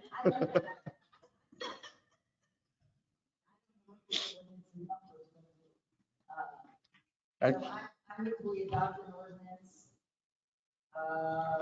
that regulating the weight load of vehicles traveling on city streets and public highways. I need to read the whole thing. No. All right.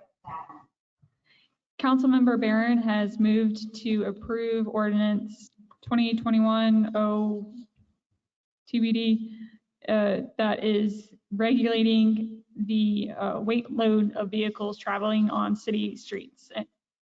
Is there a second?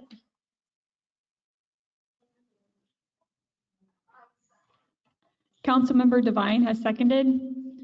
Any further discussion? So no discussion, but just make the comment, can y'all be lenient? I mean, I'm worried, like Connie said, how we're gonna, educate the people that are, currently doing it. And then for the people that do get something that routes them the wrong way, they're gonna take a ride and I'll say, it's a $500 ticket. So, the ones that are abusing it and, that are living, like you said, we're trying to avoid that, but just be a little lenient until we figure out how to. Well, the two drivers that I stopped down there near Danny Ray's, I wasn't gonna cite either one of them because they both showed me GPS units saying there's a road here there's never been a road there, not to my knowledge. Yep. That's just poor GPS input. Yep. So I would never cite them for that.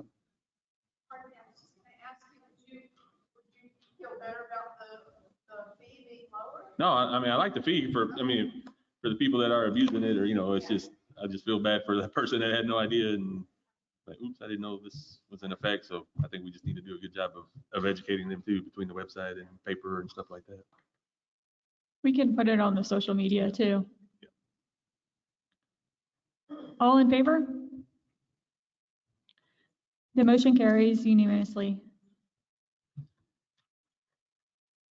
Item 2, discussion and possible action on approval of ordinance 2021-0 TBD, adopting and enacting a new code of ordinances, providing the repeal of certain ordinances not included therein, providing a penalty for violation thereof not exceeding $500 generally, or not exceeding $2,000 for violations relating to fire safety, zoning, or public health and sanitation, or not exceeding $4,000 for violations relating to dumping of refuse, providing for the amendment of such code, and providing when such code and this ordinance shall be effective.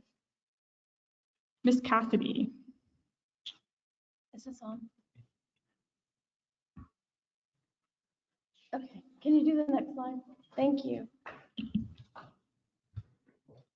So what we're talking about is the codification of our ordinances and our UDC. And we've been working, the city's been working with Franklin Legal Publishing since I've been at the city or previously, to get all of our codes in order.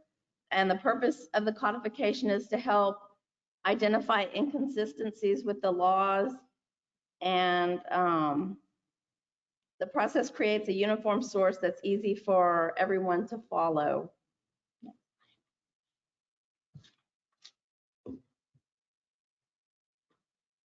So the actual price that the city had to pay to Franklin Publishing was right under $1,300. It's difficult to measure the time savings to the staff through the codification, but certainly this will be a better and more efficient system. And the ordinance combines the current UDC, as I said, with the ordinances, and it's extremely helpful to all the residents of the city. It'll be posted on our website, so you can easily search and find current UDC rules, regulations, and ordinances. And then if you'll go to the next slide, this is a sample of what it would look like if you go to the website. It has like Blanco and all our chapters of our UDC. There's like a search engine at the top where you can type in whatever you're looking for, like permits, and it'll pull it up. You can clear it, do other searches, you can print them. You'll go to the next slide. There's a table of contents, and then it'll list like all the ordinances by section number. And this is basically our UDC on the right-hand side, the articles of the ordinances. It lists like all the UDC and then the reference to the ordinances. And then if you go to the next slide, at the bottom, there's an Appendix A, which is our entire fee schedule. There's another table of contents, and it lists all our fees. Like the first one, this is garbage collection.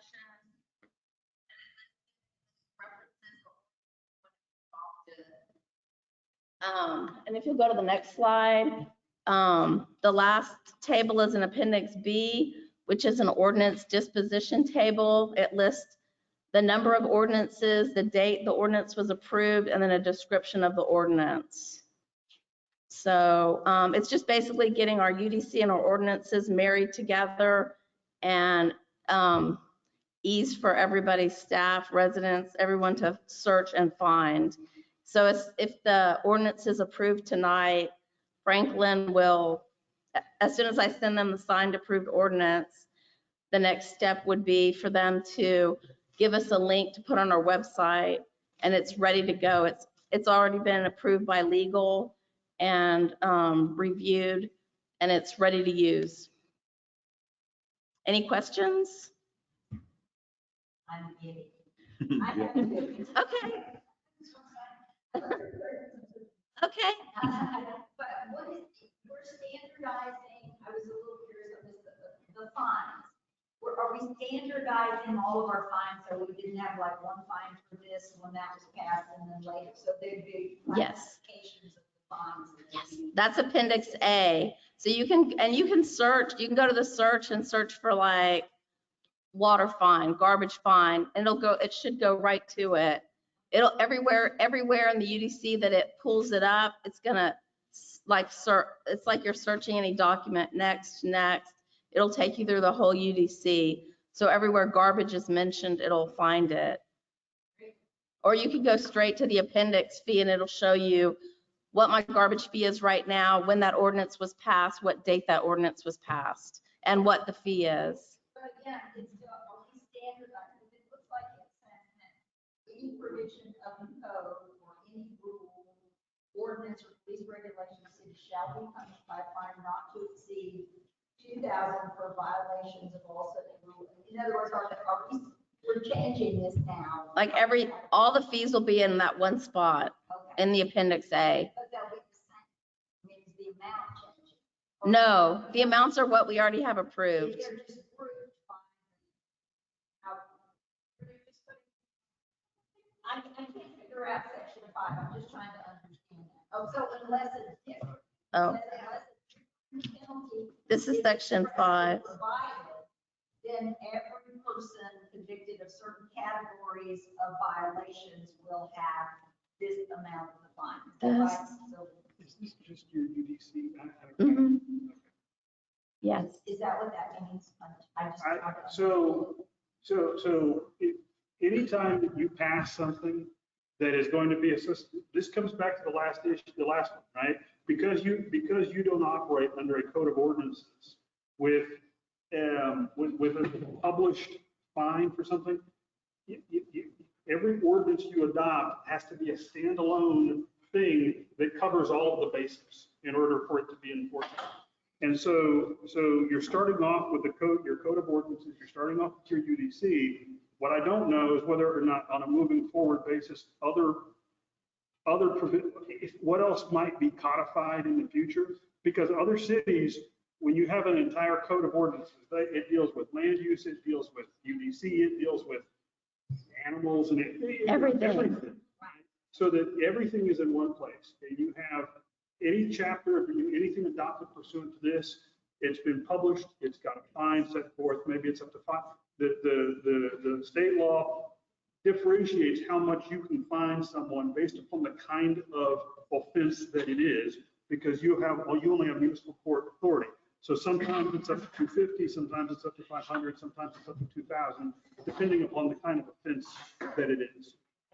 So what this is not going to do, if I understood your question, if your question was, is this going to change what had been published and passed as a $250 fine now to a $2,000 fine? The answer is no. Okay. If that was your question, the answer is no. Okay, so it doesn't change anything. It just says, I'm not, okay. I haven't. Okay, gotcha. All right. And then my only other question is probably a practical one, which is, is this an ongoing thing? Like, can you like fix it right away so that if you do another ordinance, boom, it goes in and it automatically gets put in? Or is it a once a year or every time we ask something? How real time will it stay? Mayor, Councilor Barron, you could actually do it several times a year, but it's expensive. So some cities just opt to do it once a year. I don't know what you're used to. Yeah, I mean, it happens, it gets updated as often as you update. Mhm. So, But we pay for each update. But every time you update it, and then as you begin to build this repository, you add other chapters, I mean, it really will be a benefit. It'll be a benefit to everyone, a benefit to me, or whoever your attorney is. I mean, it's really, it's very, very helpful. It makes it's very difficult to, as you know, it's difficult to operate under ordinances that are always standalone ordinances because, they get lost in this sometimes. No, I'm thrilled. Like I said, I'm deep. Yes, it's a great, I've actually used the Franklin Legal website myself to look at Wimberley because they have all of theirs posted, and you can go in and you can search not just Blanco, but you can search all the cities that are affiliated with Franklin Legal, and it's a great resource, and I'm excited. So just as an FYI, you guys are going with Franklin, and they're great, and a lot of cities use Franklin, but there's also MuniCode as well, which is kind of a competing service that others, they compete against each other. So anytime you want ordinances or you want to go do broad searches for types of ordinances and that kind of stuff. Go to Franklin and go to Municode, and they have very robust search features that allow, and they will pull up, you know, you can limit it to the state of Texas, and they'll pull up every kind of ordinance you want for X. So that's what we do to plagiarize off of each other.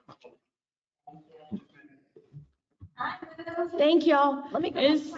Is there a motion?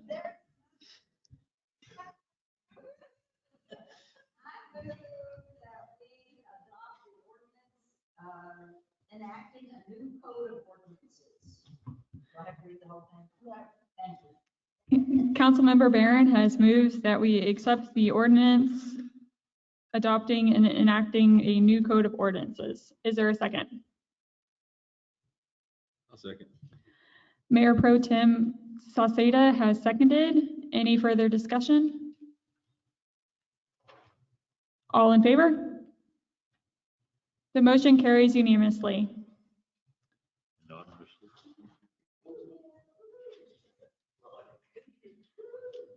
Item 3, discussion and possible action on approval of ordinance 2021 OTBD to adopt an amendment to ordinance 2020 011, approving the standard fee schedule for administrative, permit fees, use fees, and other fees related to municipal authorizations and activities. Ms. Kinsler. Thank you, Mayor Council. So unfortunately, you just codified, we have a budget passed, and I keep coming in asking you to take little bites of the apple on the fee schedule. So you'll probably have a few more of these presentations as well. Typically, what should be done is your fee schedule should be visited before your budget so that then your revenue projections are easier. But in this case, we weren't able to do that. So we're starting now. Last meeting, we visited the water rates. This meeting, we're going to visit impact fees and wastewater. So during the budget process, I think it became very apparent to all of us that the enterprise fund cannot and does not support itself. A comprehensive analysis does need to be done to the fee schedule. So I'm going to propose some changes today that are, as you'll see, pretty much in line with surrounding cities. The CPI last year was about 2.2% increase. Therefore, it's very responsible to at least increase utility rates by this amount. The Blanco City Council addressed water rates at their September meeting, but as you know, sewer rates were not addressed. We don't have, well, I'll show you what we have for impact fees. And then I'm going to compare our impact fees to other cities' impact fees. So if you go to the next slide, you'll see Marble Falls impact fees on water and on wastewater. So they go by the size of the pipe. I don't know what it's called. I can't think of the name. And so they base their impact fees based on size of the tap. So literally, you know, an 8-meter tap of wastewater is $175,000, and their lowest impact fee is a 3/4-inch meter, which is $2,761. So let's look at Johnson City's impact fees for water and wastewater. Lowest being the smallest meter, right, for water, $3,000. And the highest over here on the wastewater side, you see almost $500,000 for an impact fee. So keep those amounts in your mind, and then let's go to the next one. There's Blanco, water and wastewater. It's $1,200. This needs to be fixed. Even if you fix it to the lowest impact fees that you've just seen before, you're doing your community a much greater service than what you're doing right here. So that's the first thing I'm going to ask you to consider fixing this evening. And you can mirror one of the other ones. We can start developing our own based on the size of the tap. With Ronnie's assistance, we can make sure that I have all the sizes correct. But something needs to be done about this because we're missing out on a lot of revenue. So can I ask a question? So I know we had talked about this years in the past, and from what I understood, and it might have been bad information I received, but we have to have a rate study before you could impose impact fees. Is that true, or, you know, I think it's responsible to have a rate study, absolutely. but not legally? I mean, But I think this just glares at me where I say, okay, you know, it's $500,000 for, you know, the wastewater 8-inch meter, and it's $1,200 in Blanco. So even if you raised them all to 2,000, this is a no-brainer to at least raise them. To raise them to the adequate level, I would absolutely say we need to study, just like we do with water and wastewater. We're not in a position right now, I don't think, to do a study on every single fee financially. And so I think what we can do is look at surrounding cities and what the market dictates, and say, even if you don't want to replicate exactly what they're doing because you don't have a study, I would certainly increase them. I mean, this is glaring to me. well, and I guess that's the question. Can we? I mean, there's no doubt. I mean, I agree that we need to have them. Can we legally, or is there any PUC regulation or any? So I don't know if, Brad, do you disagree with what I'm saying? No, Okay. no. So there is not, so impact fees are not regulated by the TCEQ or the PUC. There's not that kind of regulation. What impact fees have to, so that they are not a taking, they have to bear a rational relationship to the costs of whatever the impact is. And so, you know, yes, you're right. You know, there should be a rate impact study. Responsible. You know, I mean, yes, there should be. But the question is, that if you raise them to some level now, are they still going to be below what any study is going to show you? And as long as they are still below what any study is going to show you, then they're not going to be unreasonable.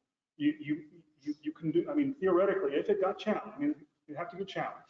And if it got challenged, then it would have to be demonstrated that the impact fee was way out of relation to what the impact of whatever that development is. And so by that point, you're going to have engaged impact, a rate study. You're going to have all of that information, and you're going to be able to back up whatever that number is, and you're probably going to raise it again because your numbers are probably still going to be low. So yes, it needs to happen, and that ought to be a priority. But you're not obligated to subsidize development on the taxpayer's back, which is what's been happening. Yep. Okay. And and again, I think one of the things that Brad says, they have to be challenged. And most developers that have any level of sophistication are used to this. They're not going to come in and think that these rates are unreasonable. I was shocked at how aggressive Johnson City was. No wonder they have a swimming pool and a skate park. I mean, you know, like you go, and they have more water than we do. And they don't have to worry about buying water when they're in the drought or buying it from a second source because they got more water available to them. And yet, their impact fees, I mean, when I looked at them compared to Marble Falls, it was like, well, you go to Johnson City. But I would be comfortable, and I don't know what all these odd numbers are. I don't get the $46,002 or the $27,608, but I would be perfectly comfortable. Well, I'd be comfortable doing Johnson City, but if anybody's uncomfortable, Marble Falls is great, or split the difference. I mean, I don't care. If we can give some direction as to using that as a guide or adopting the same with, but how do we go about picking this as a guide? Because I'm happy to say, whatever council is happy with looking at these two areas, we could either be conservative and look at the Marble Falls one, or we could go, hey, Johnson City's right up the road. If they've had theirs there and it's been okay, why are we not charging the same thing? So Mayor, Councilor Barron, I mean, I think initially I thought my recommendation would be the lower of the two. The one thing that Johnson City has that you don't have is water, right? So it should not, technically, an impact study should show that there's more of an impact on Blanco than on Johnson City. So your point is well made.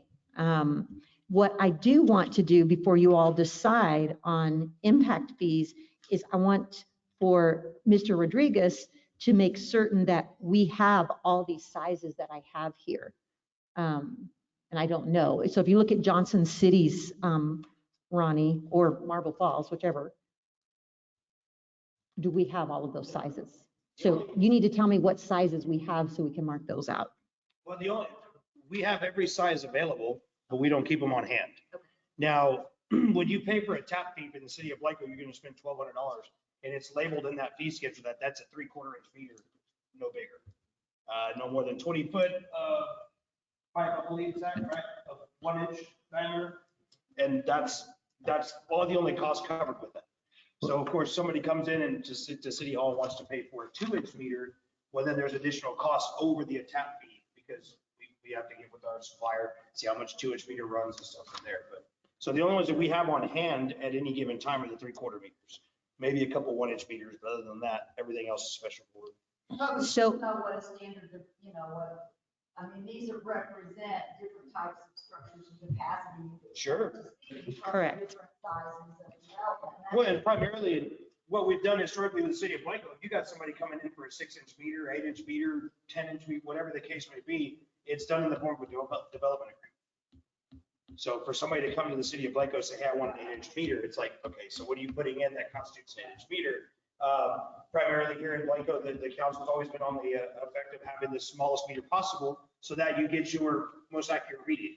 The larger the meter, the more area, I guess, to be able to be misread or lost calculations of water usage and stuff from there. So. Then what you could do is it would standardize the fees in the development pretty consistently from this portion of it. Sure. Correct. Developers coming in and they want to do a meter this size, we can tell them, great, here's what it's gonna Right. cost.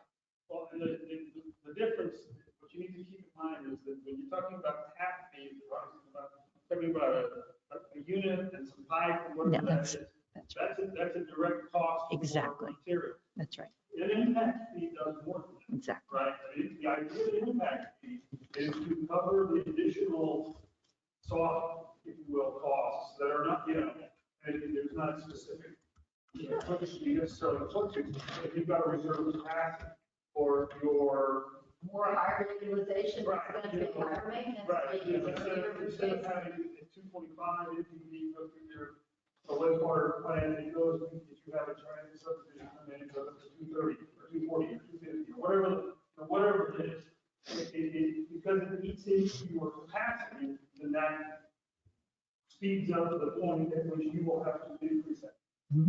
And so all of those things, but that's why a study is important, because impact fees need to relate, you have to justify them based on, you know, the costs to the city. That's broad, but you still have to be able to justify. So just to be clear, we would have an impact fee, but still have a tap fee. I mean, they're two Yes. total separate things. The tap fee Yes, would Mayor, stay. Councilor yeah. Sasteva, So that's it makes sense, correct. yeah. And what you're seeing up there for Blanco is a tap fee. So you would, I put impact or tap fees. That's your tap fees. We don't have an impact fee. And so Ronnie says, well, we do it on a case-by-case basis with the development agreement. So Olga went back from the time since she's been here, she doesn't show any more than a $1,200 tap fee ever paid. And so unless it's going into some other account, she's never taken it. And so it needs to be, I mean, we need to put this in writing. We need to adjust our fees, and then eventually, yes, we need to have a study. so for somebody to build a new house, if they came in, it's going to be 3,000, let's just go with the basic one, $3,000 for the water, 4,000 for wastewater, that's just impact, and then another 2,400 for the two tap fees, right?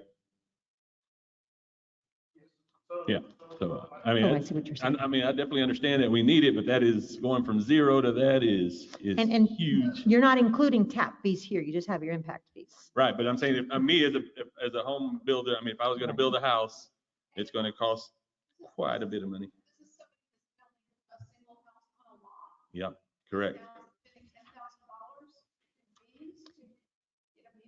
This is what's fascinating to me, is if I'm building a single house on a lot, I'm gonna pay $1,200 for my two tap fees. And if I'm Tractor Supply going in, I could potentially, based on this schedule, $1,200.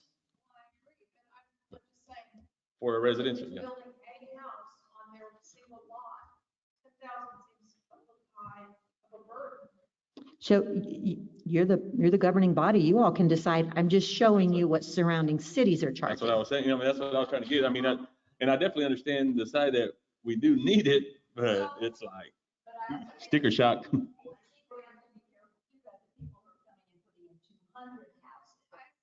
Yeah. That's what I'm saying. I'm just trying to see if there's a distinction for someone who's building one house on their lot as opposed to someone who's coming in and putting in a development of several houses.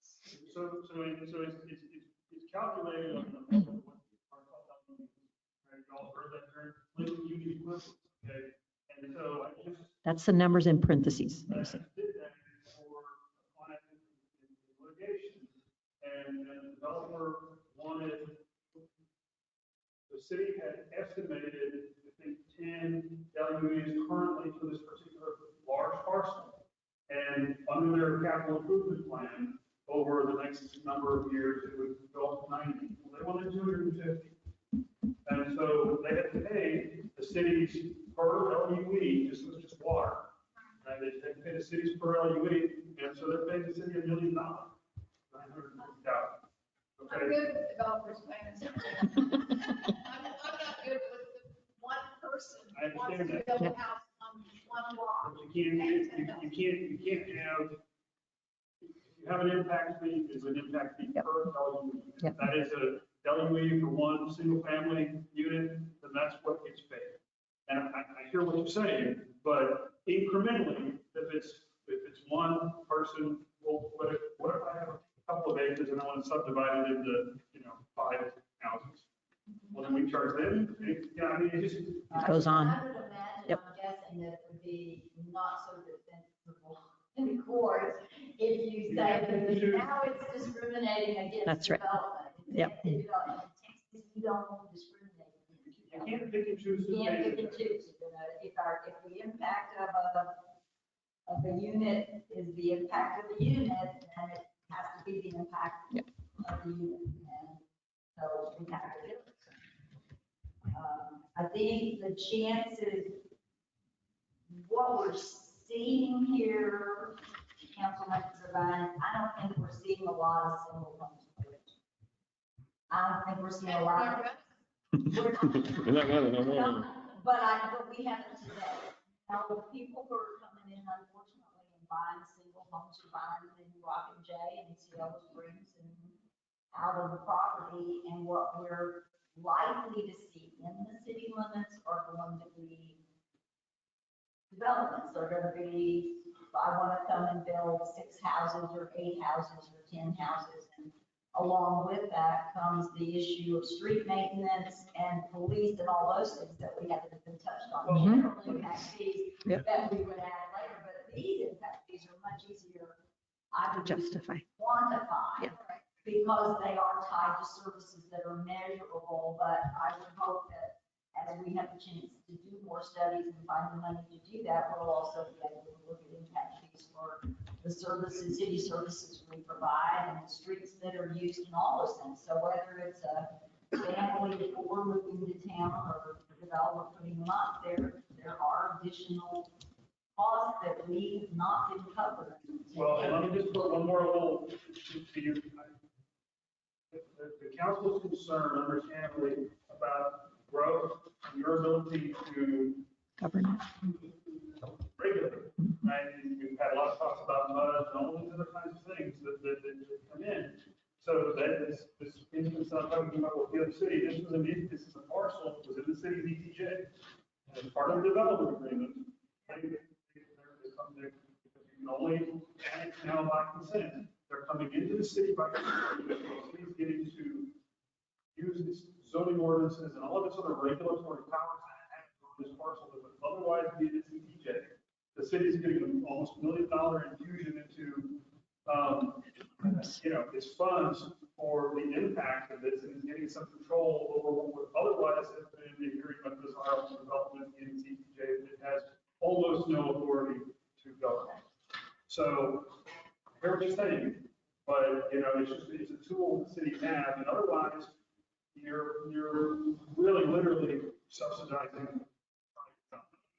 I understand that. So I hear the concern, but, you know, that's why I would recommend conservative numbers here until you can justify it with a rate study. And, you know, for me, you're subsidizing development. And the big thing here, you can't pay your bills on the enterprise side. That's huge. Right now, on We're advocating for subsidizing. right now, it's. I believe you on, what, probably have. Mesquite and 13th, there's what, Mhm. three or four homes going in right there. They don't have a paved street in front of their place. And I'm sure they're going to be. That is going to wanting change it. pavement. It's a street that's, yeah, that is about to change. Once the new development comes in, that'll be a brand new street and brand new sidewalk.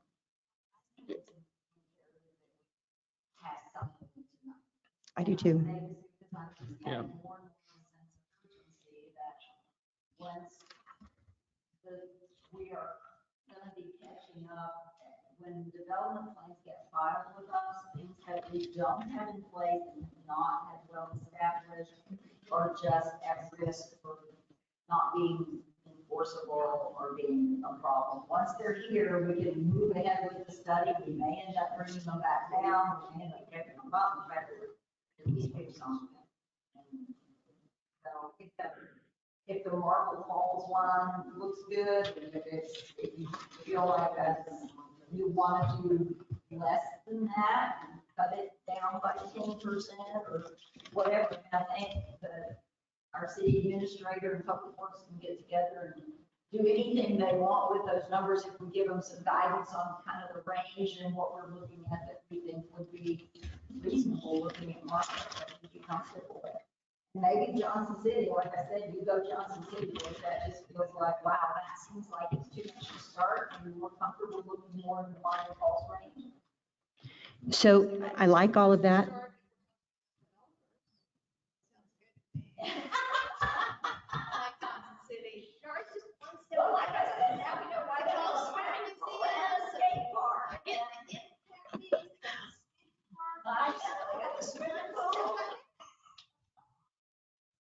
So another idea, if you don't want to put an amount on every single one of them, or if you just want to adopt Marble Falls amount, but the other, I just asked Brad if it was okay if you increase the 3/4 inch, which Ronnie said is the standard that they use, 3/4 inch line, and, you know, make your tap be the 2,700 or 3,100, whatever you want to. And then after that, require a development agreement. But to me, you're kind of kicking the can down the road when you do that. Okay. Yeah.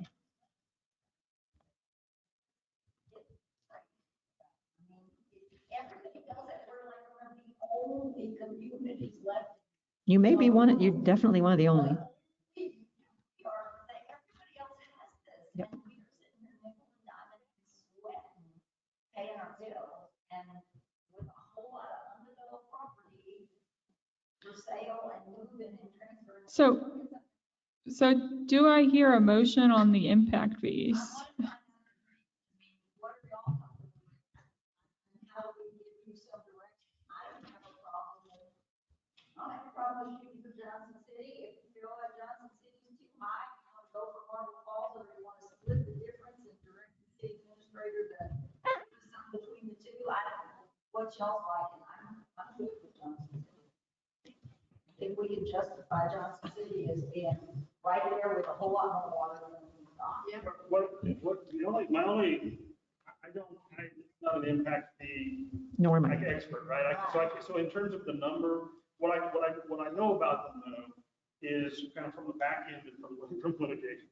And what I just don't know what components go into Johnson City's impact fee that may not be applicable to the city of Blank.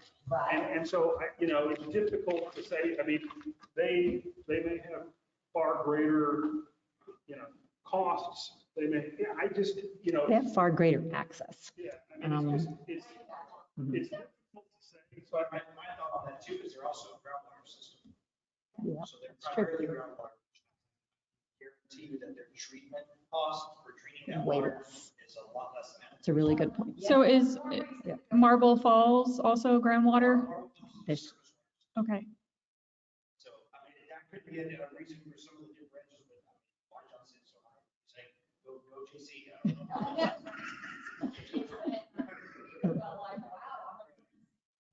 But do we feel like if there's concern about being too high or that we could get challenged until we get impact fees done and go with the lesser of the amounts in the market? If that's- And that's kind of where I'm at. I mean, it's be a little conservative. I mean, I agree with you. We do need to do something, but without having data to support And that we higher don't. level. But I haven't seen this until tonight, but when you look like even Marble Falls, that's one. Yeah, exactly. Mhm. So that's how much they're figuring in one LUE is worth. So when you start doing your math, 2761 times 1.67, 4610. So they start figuring from there. Now, one basis that we can do, of course, these are all for a 3/4 and it goes up from there. So I guess to make it even simplified would be, we need to figure out what one of our LUEs.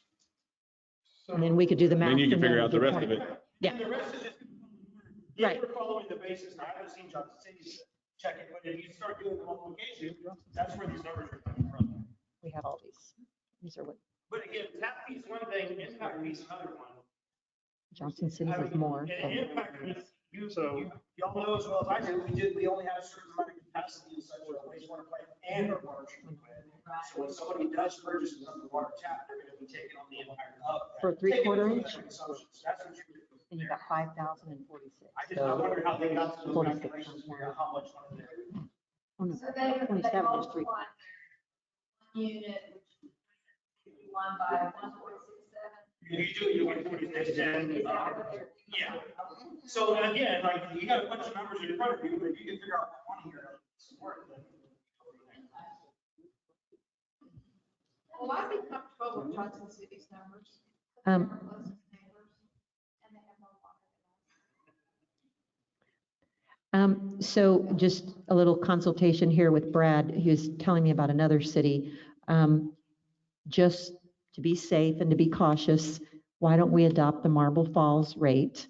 And then we'll do the math from there. It's much better than what you have.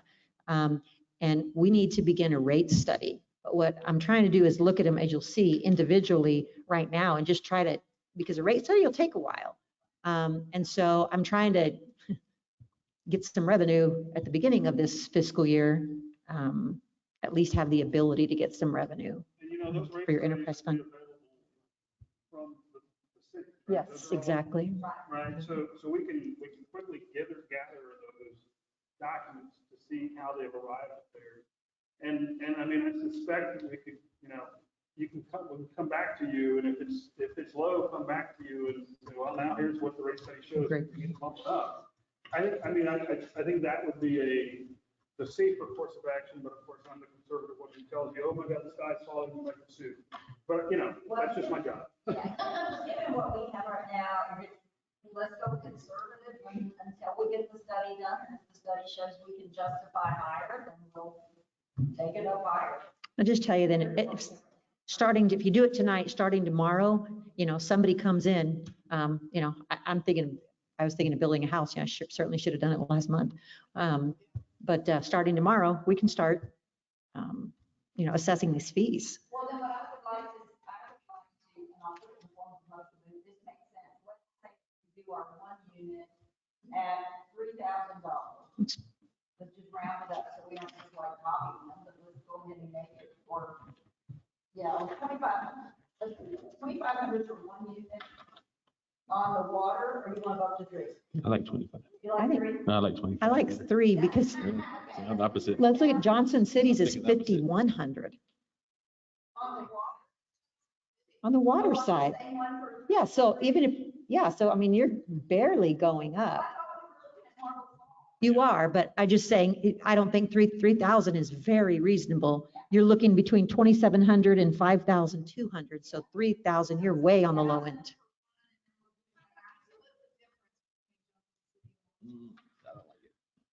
I don't have an issue with that, and I'm conservative. I don't like it, but I'm only one vote, so. I like when you were going backwards, I like the 25 better, but. Yeah, I would be more comfortable with Marble Falls. So I just rounded it up to 3. Marble Falls is at 27. I'm looking at the 3/4 inch. Is that what we're starting with? That's the one. That's the one. So the one unit, a 1 unit, 2,000, and then the math gets moved up. So Correct. if that's really what's happening, and then 3,000 times 1.67. Exactly. Okay. That's right. And then over on the wastewater side, let's go. 3,000. What is the size? Boys, we have wastewater. That wouldn't pertain to us at all. Well, first, one, we don't meter wastewater connections, and then all of ours are minimum of 4. So, oh, a minimum of 4 inches? Whoa. Yeah, we charge $1,200 for a sewer tap at this point. It's no more than 4-inch line. So So how? it's always gonna be 4 inches, is what you're saying? Well, so how is, yeah, so we even need to go way up that. So every tap is the same size? We put in a 4-inch tap as a standard, basic for wastewater connection. And then for water, it's just a standard 4-inch tap. So no matter what the sewer line is tied into, if I build an apartment complex, Oh, that's when you get into your bigger ones with development agreements. well, that's what we're doing now, is we're putting these numbers in to what they're gonna be building. I'm very confused. All I was saying is this schedule that's before you hear it does not make any sense for the city of Lincoln. Right. And say again, why it doesn't make sense. Because for one, we don't meter any wastewater connection except for the brewery. We're going to talk about that. Industrial waste permit. And there's no 5-inch sewer connection. Most of the things people in town flush. Why don't they have it? Right. Why don't they both have it? I The mean, only way that they could have something that small would be a grinder station to a force main, which the city did. So where do these numbers come from? Was it their website or? No, so they both came from the website. Mayor Rachel actually had some email correspondence with Johnson City's mayor to verify and figure out how they came up with theirs. And then Marble Falls came off of either their website or from the utilities person to Olga. Olga was the one who was gathering this for me. Yeah, because if we,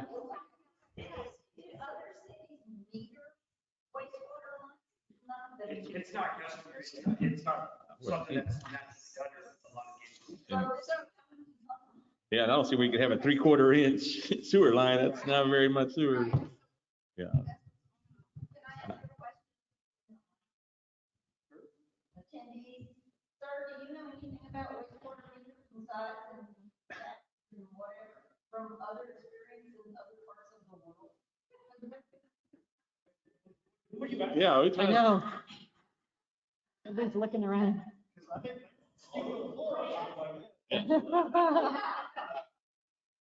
What are the, do you understand why Johnson City and Marble Falls show meter taps on wastewater stuff and we don't meter ours and, you know, you have any insight? Can you help us here?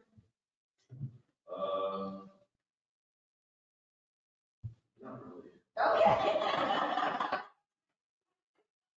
That's where they got that, why they have meters. The only thing that would come to me is that if they want to send a larger volume to the line, larger diameter pipe, that's sort of the meter with a larger connection. Right. So you Not necessarily the meter. you think they're calling it meter, but it really just means the size. That's what But Okay. like if- They're both calling it meters. Which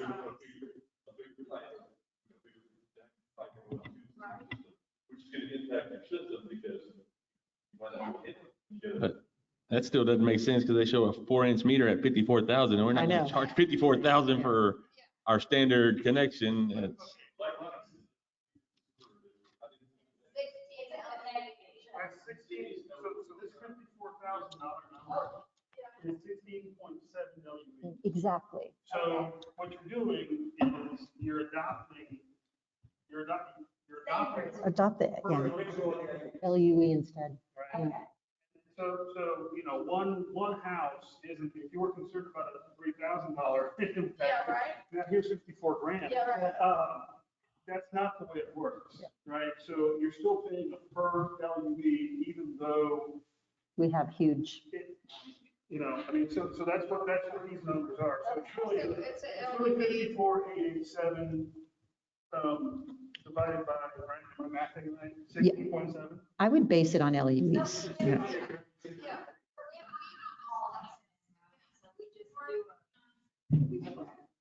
But you do need these impact fees. Yeah. So it's 3,000 for each. It's wastewater and it's water. It's 3,000. It's 3293 for one LUE in Marble Falls, and it's 4,000 what?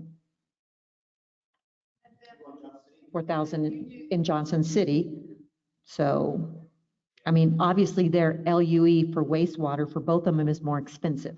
So you told me that your LUE in Blanco, you want it to be 3,000 for water. What do you want it to be for wastewater?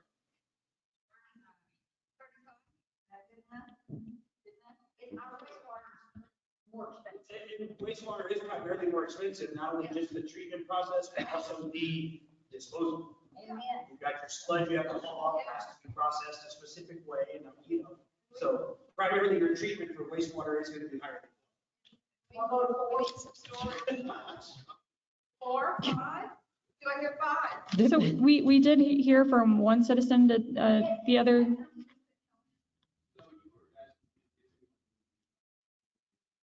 So it's not a meter, it's the connection side, where the meter's kind of. Yeah, so wastewater is not metered.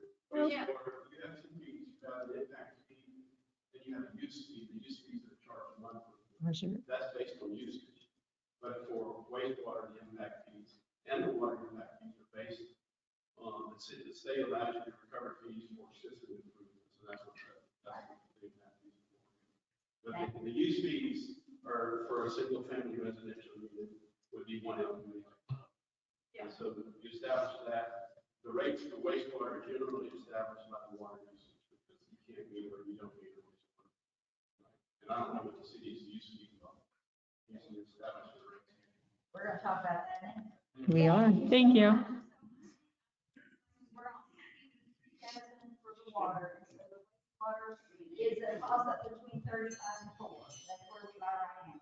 35 and 4 going once, because that would be, and that's if we're using, and I don't know what we're using. We're using the 3/4, is that what we're using? Yes, Yeah. that's what Ronnie said. So Mhm. one has One LUE 32, equivalent. One has 41, so we can go 35. 35 sounds good. 35, Very conservative approach. 35 for wastewater and then do the math. Okay. On the others instead of. I will do that. So Mhm. So is there, can is we there get a motion for the impact fees? I move we establish impact fees for one. LUE? LUE, for water at $3,000 per LUE, for wastewater, 3,500 for LUE, and that we also instruct the city administrator to begin efforts to conduct a rate fee analysis thing, whatever that is. But rate set.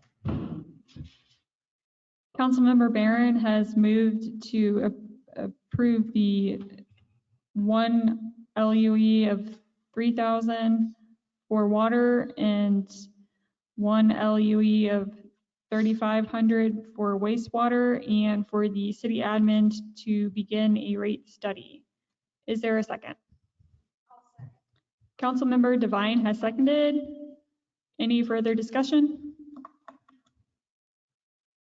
All in favor? All opposed? If you want to take it. Were you You opposed? can't have 3.5. 4, but like quietly. Okay. Yeah. Yeah, that's right. Yeah, not that. Well, the motion carries unanimously. Right. As the first one to vote. All right. That's right, on the tower. You can be next to me. Yeah. Next to the mayor. Yeah. We'll put all the explanations up there. That should be 3 in the fingers. Okay, now to the one that's harder. So I probably need Ronnie at one point on this one. So if you go back one slide, Ronnie, that's okay. No, we didn't do the wastewater fees. We just finished impact fees. Mhm. That's exactly where we are. So look at this. Bulverde charges $42 for a 5/8 inch meter. That's 2,000 to 6,000 gallons used, $3 per 1,000 gallons. And then the next size of meter at $64, and then the gallon usage increases to 450. And the next size is 108, and of course the gallon usage increases. Everybody's doing this different. There's Marble Falls, they have a minimum monthly charge. And then you see the 1,000 gallons usage. And the monthly minimums are at the bottom. And if you look at the next page, you have Johnson City. First 2,000 gallons, it goes, I mean, you can read, I don't need to read that to you. The next page. And so that's how Johnson City calculates theirs. Blanco, any size, $28.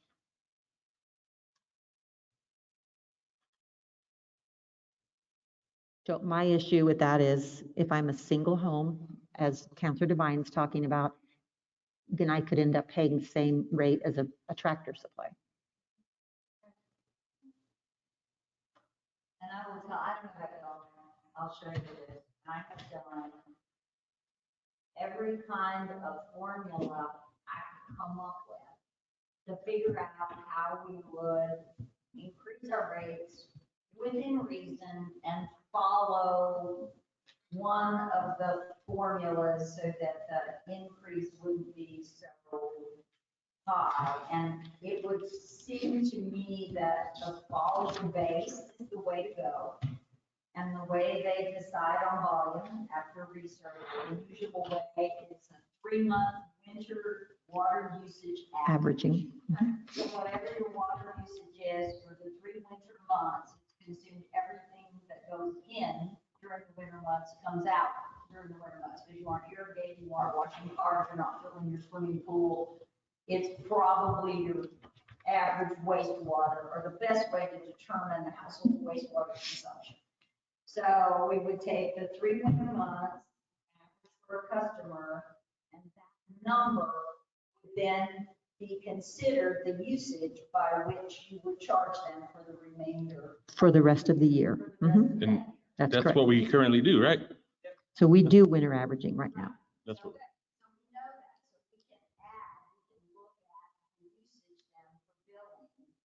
By usage. So do we bill them anything for usage? Yes, We bill them $28. we currently do, right? No, we charge them a flat fee plus usage. So the flat fee is what we charge them just to have a sewer tap. So come and look at this, because this is what we talked about in the staff meeting, Ronnie. Make sure. We charge both right now. That's what I have. And we $20. get charged Yeah, the I thought it usage was by that $28 and 3-month then average. You get your usage over that one as well. Okay. So I'm going to ask that, let's table this one. Okay? That's not what I had here. And then the usage, so Ronnie, what is your, tell us what. My understanding, of course, that I would say Olga question. What is We it? passed This, it this is an on. Olga input, so. Right. It was, from what I understand from there, it's $28 flat fee for the sewer usage, I get, or for the sewer fee, and then you have your usage on top of that. Okay. and But is I that- don't know how they calculate the You don't know. price of it. No. Okay. So, because I'd like to know then, what is, how many dollars is it per thousand, or is that? Right. 1,000? Or is it routine? That I don't, that was all redone a couple years ago, and I don't know what we would up to. Right, because I think it was 16 and we went up to 28 a couple years ago, and then. That's what she we said, that also you had went gone a up to little bit- 28. We also went up a little bit on the actual usage too, so. Is there already, is it separated by residential and commercial? So Lori and Olga finished this for me when I was gone, but Olga gave us $28 flat for everybody. Yeah, we didn't do the separations on wastewater side. Just on the water. Just on the water. But that is something that you can incorporate in this one as well too. Mhm. For residential customers, say it is $28 and that's working that way, where you could raise a commercial connection to higher, and that's what we did on the water side. Once we got the classifications done, I brought in you as council and you passed the definitions of the classifications, we could figure out what type of connection is which, we were able to adjust those fees accordingly. So And I'm not trying to separate toes. I know, I thought it was $28 and then usage, but if that's not what you're given, then that's probably what we're doing. That's how I understood it. And I was trying to go look at my water bill to see. that'd be great. Well, that would be important, because if we're charging a reasonable amount of usage on top of that, then great, we're doing what we need to be Agree. doing. And if it's different amount for commercial versus residential, that's what we need to be doing. But it sounds like you got this from Olga. That's straight So from the we just source. need to So be yeah. sure, 'cause if we're not, we gotta come back. That's right. I'm kind of waiting, looking at Counselor Salceda, hoping he comes up with something. Am I right? Yeah, I'm trying to find my bill, but I don't. Can't It find might it. take too long. Yeah, I might be on there too, though. Don't look at it. Okay, I would respectfully request that we table that one. I don't want to do it wrong. The only, unless you're comfortable, it says 28's for everybody, unless you're comfortable doing an increase on larger meter for businesses. I feel like we need to table this item I do until we too. get all of the facts in line. I do too. And my apologies for you not having the facts. Yep. Because you should have. Do you need a motion to take?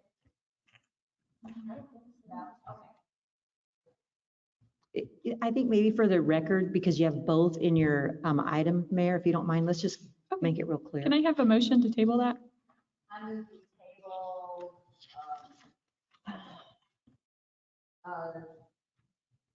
adjusting wastewater rates until we have more information.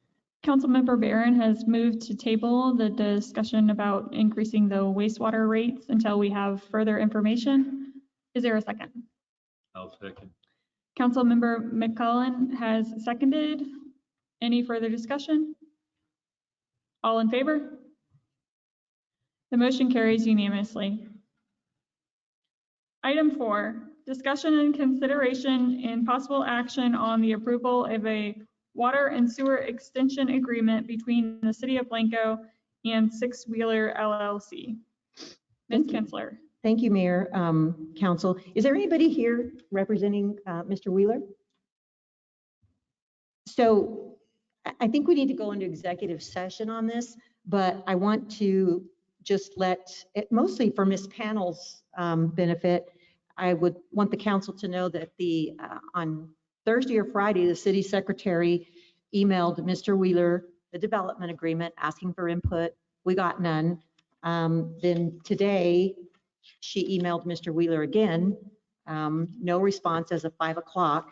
And so we can go and talk about this development agreement that was done by the city administrator and Mr. Wheeler, but we have no input from Mr. Wheeler whatsoever. We're not getting anything back. So I don't know. And the city secretary requested the exhibits last week. Excuse me? I'm sure that's the council. You need to come up here on the microphone. Can you hear me? We need you No, you to need to be speak into the recorded. mic, sorry. It's just because we created. All I was going to say was the last time that Kelly and I and Mr. Wheeler met, I was under the impression that he was going to have Brad work on the document, the agreement, and that he was going to use possibly the existing agreement, but correct the legal issues that you said were in there. That's what we talked about. So I didn't know that Mr. Wheeler needed to contribute. So at the end of our meeting, first of all, Brad is the city's attorney, not Mr. Wheeler's attorney. And so Brad did some work on the agreement and it was sent to Mr. Wheeler. We did not get a response. And we also need some of the exhibits from Mr. Wheeler and we did not get a response. Okay. And I wish so- I had known. Yeah. I and could so have that's helped you why work we're- with him. Yeah, sorry. Okay. And so I That's all I have to say. Just so it's clear, because it's a development agreement, that's a contract that requires two parties to enter into it. And if we don't get responses and information from the other party, our hands are tied. So we did provide an updated version that was appropriate, that we felt would pass muster, and he's got it and he's had it for days now. So, I didn't realize he had to, you know. yeah, I mean, he's got to I was provide. under the impression that, you know, he was gonna ask you to prepare. his We did. document, And then that was all. Well, he's got to sign it, didn't he? These individuals to vote on. Yeah, we need information from him that's set forth in there. And we also need him to sign it, because I'm not going to recommend to this council to approve an agreement with a development agreement. The developer has not already signed his agreement, that he's going to abide by it. Right. So we've got to have a signed version from him that I can present to this council that they can then authorize the city administrator to sign, would be my recommendation. Yeah. So I don't know that there's a need to go into executive session. Well, there's a couple of things I think we should Okay. discuss. All right. Okay, great. They're very short. Okay. Well, since I was sorry, I don't want to vote. I guess. But thank you.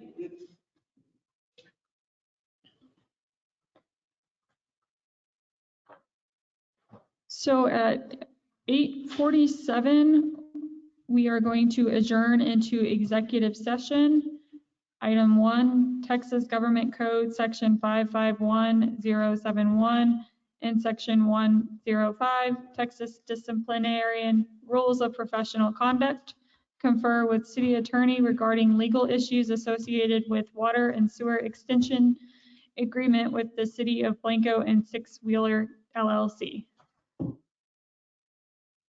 This conference will now be recorded. Okay.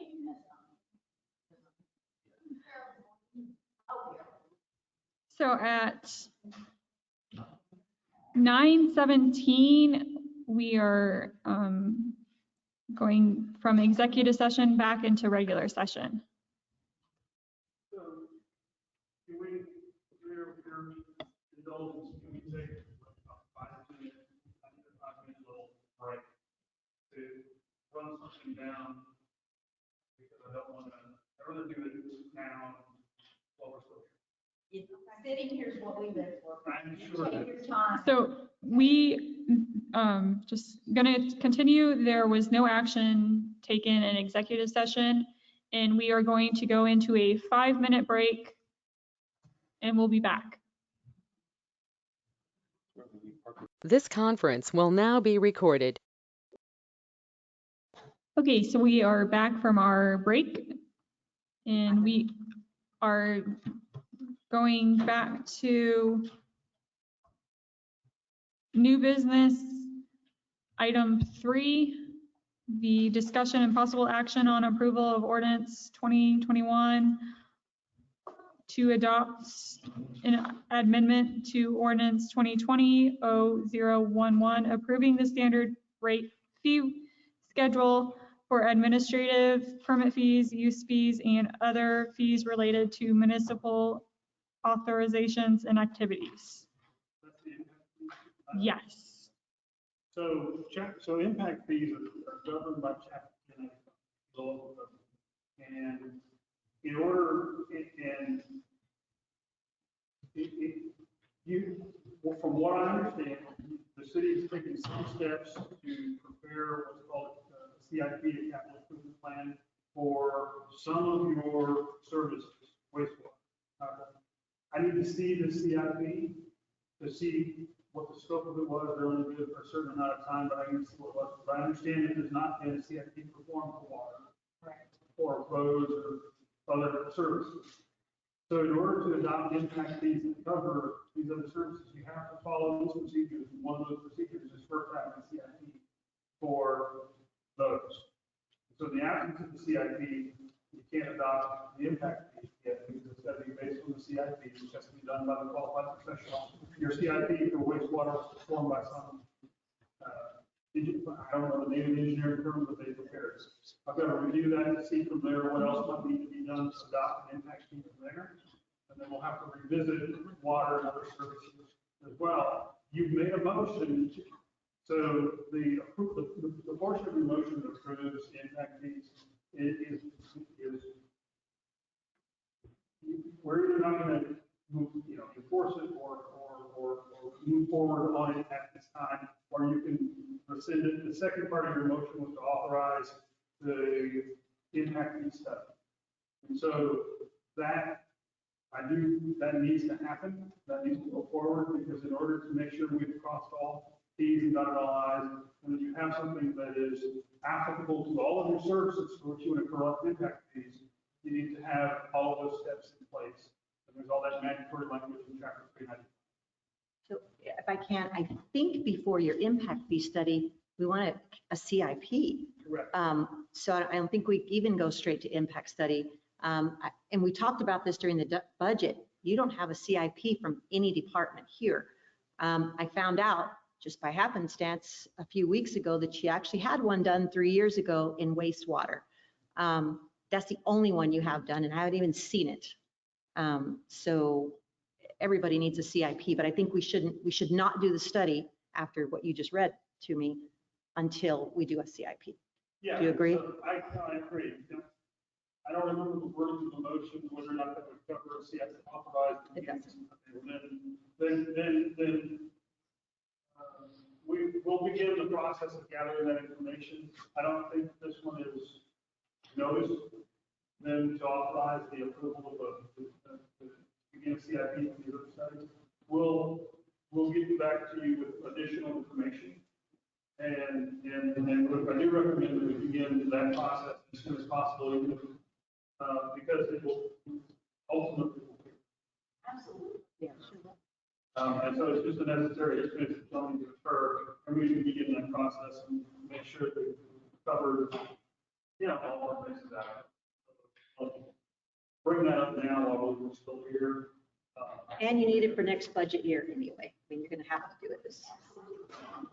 And I think Mike's doing a great job. I mean, I think that, honestly, I think Mike could do a CIP for us. Hey, about Connie? 60 days. Councilmember Barron, can you move your mic back to you?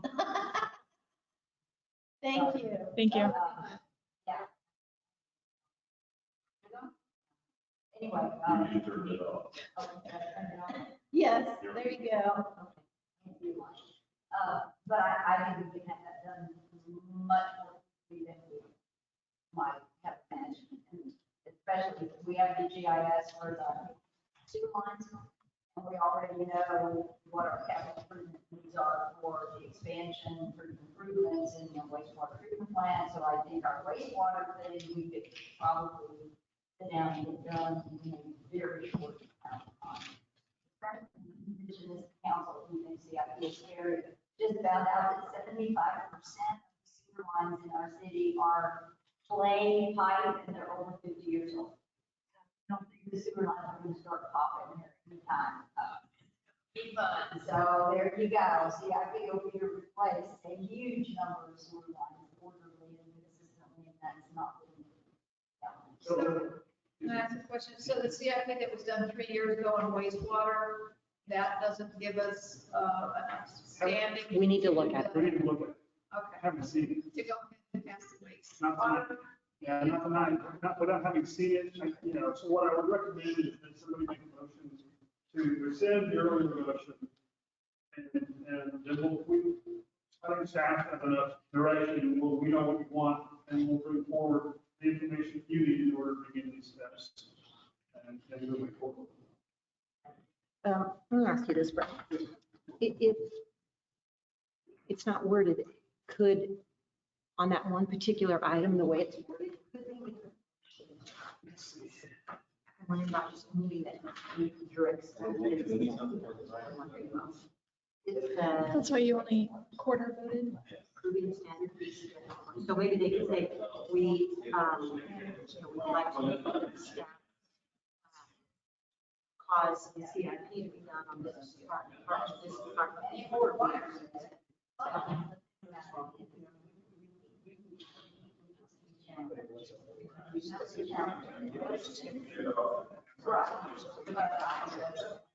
I don't know who's going to be here next month, next year, what, and I want to.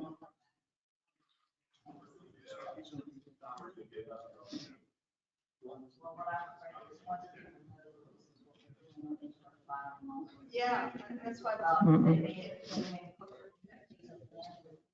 Begin CIP process per chapter 393. Chapter 395, that's right. Okay. We've got a proposed motion. I was trying to figure out how we could stay on point under new business item 3. And so what we just came up with is you could make a motion to rescind your motion on new business number 3 and authorize the staff to begin the capital improvement process for the water and wastewater systems per chapter 395 before approving the standard fee schedule. And that would get us started on the capital improvement projects. And then I can look and see if the one that was done in 2018 is still good. I think so too. So it could, it could still be good. We just need to see. And there's a grant for the other one as well. So that's why I couldn't put HR green. That's right. So that's our suggestion. Like to make a motion, we rescind my previous motion to adopt the impact fees and direct staff to begin efforts to develop the CIP for water and wastewater. Before approving the impact fees. So Councilmember Barron has moved to rescind her previous motion on item 3 regarding impact fees and have staff move forward with CIPs for wastewater and water and before going into the impact fees. Is there a second? Councilmember McClellan has seconded. Is there any further discussion? All in favor? The motion carries unanimously.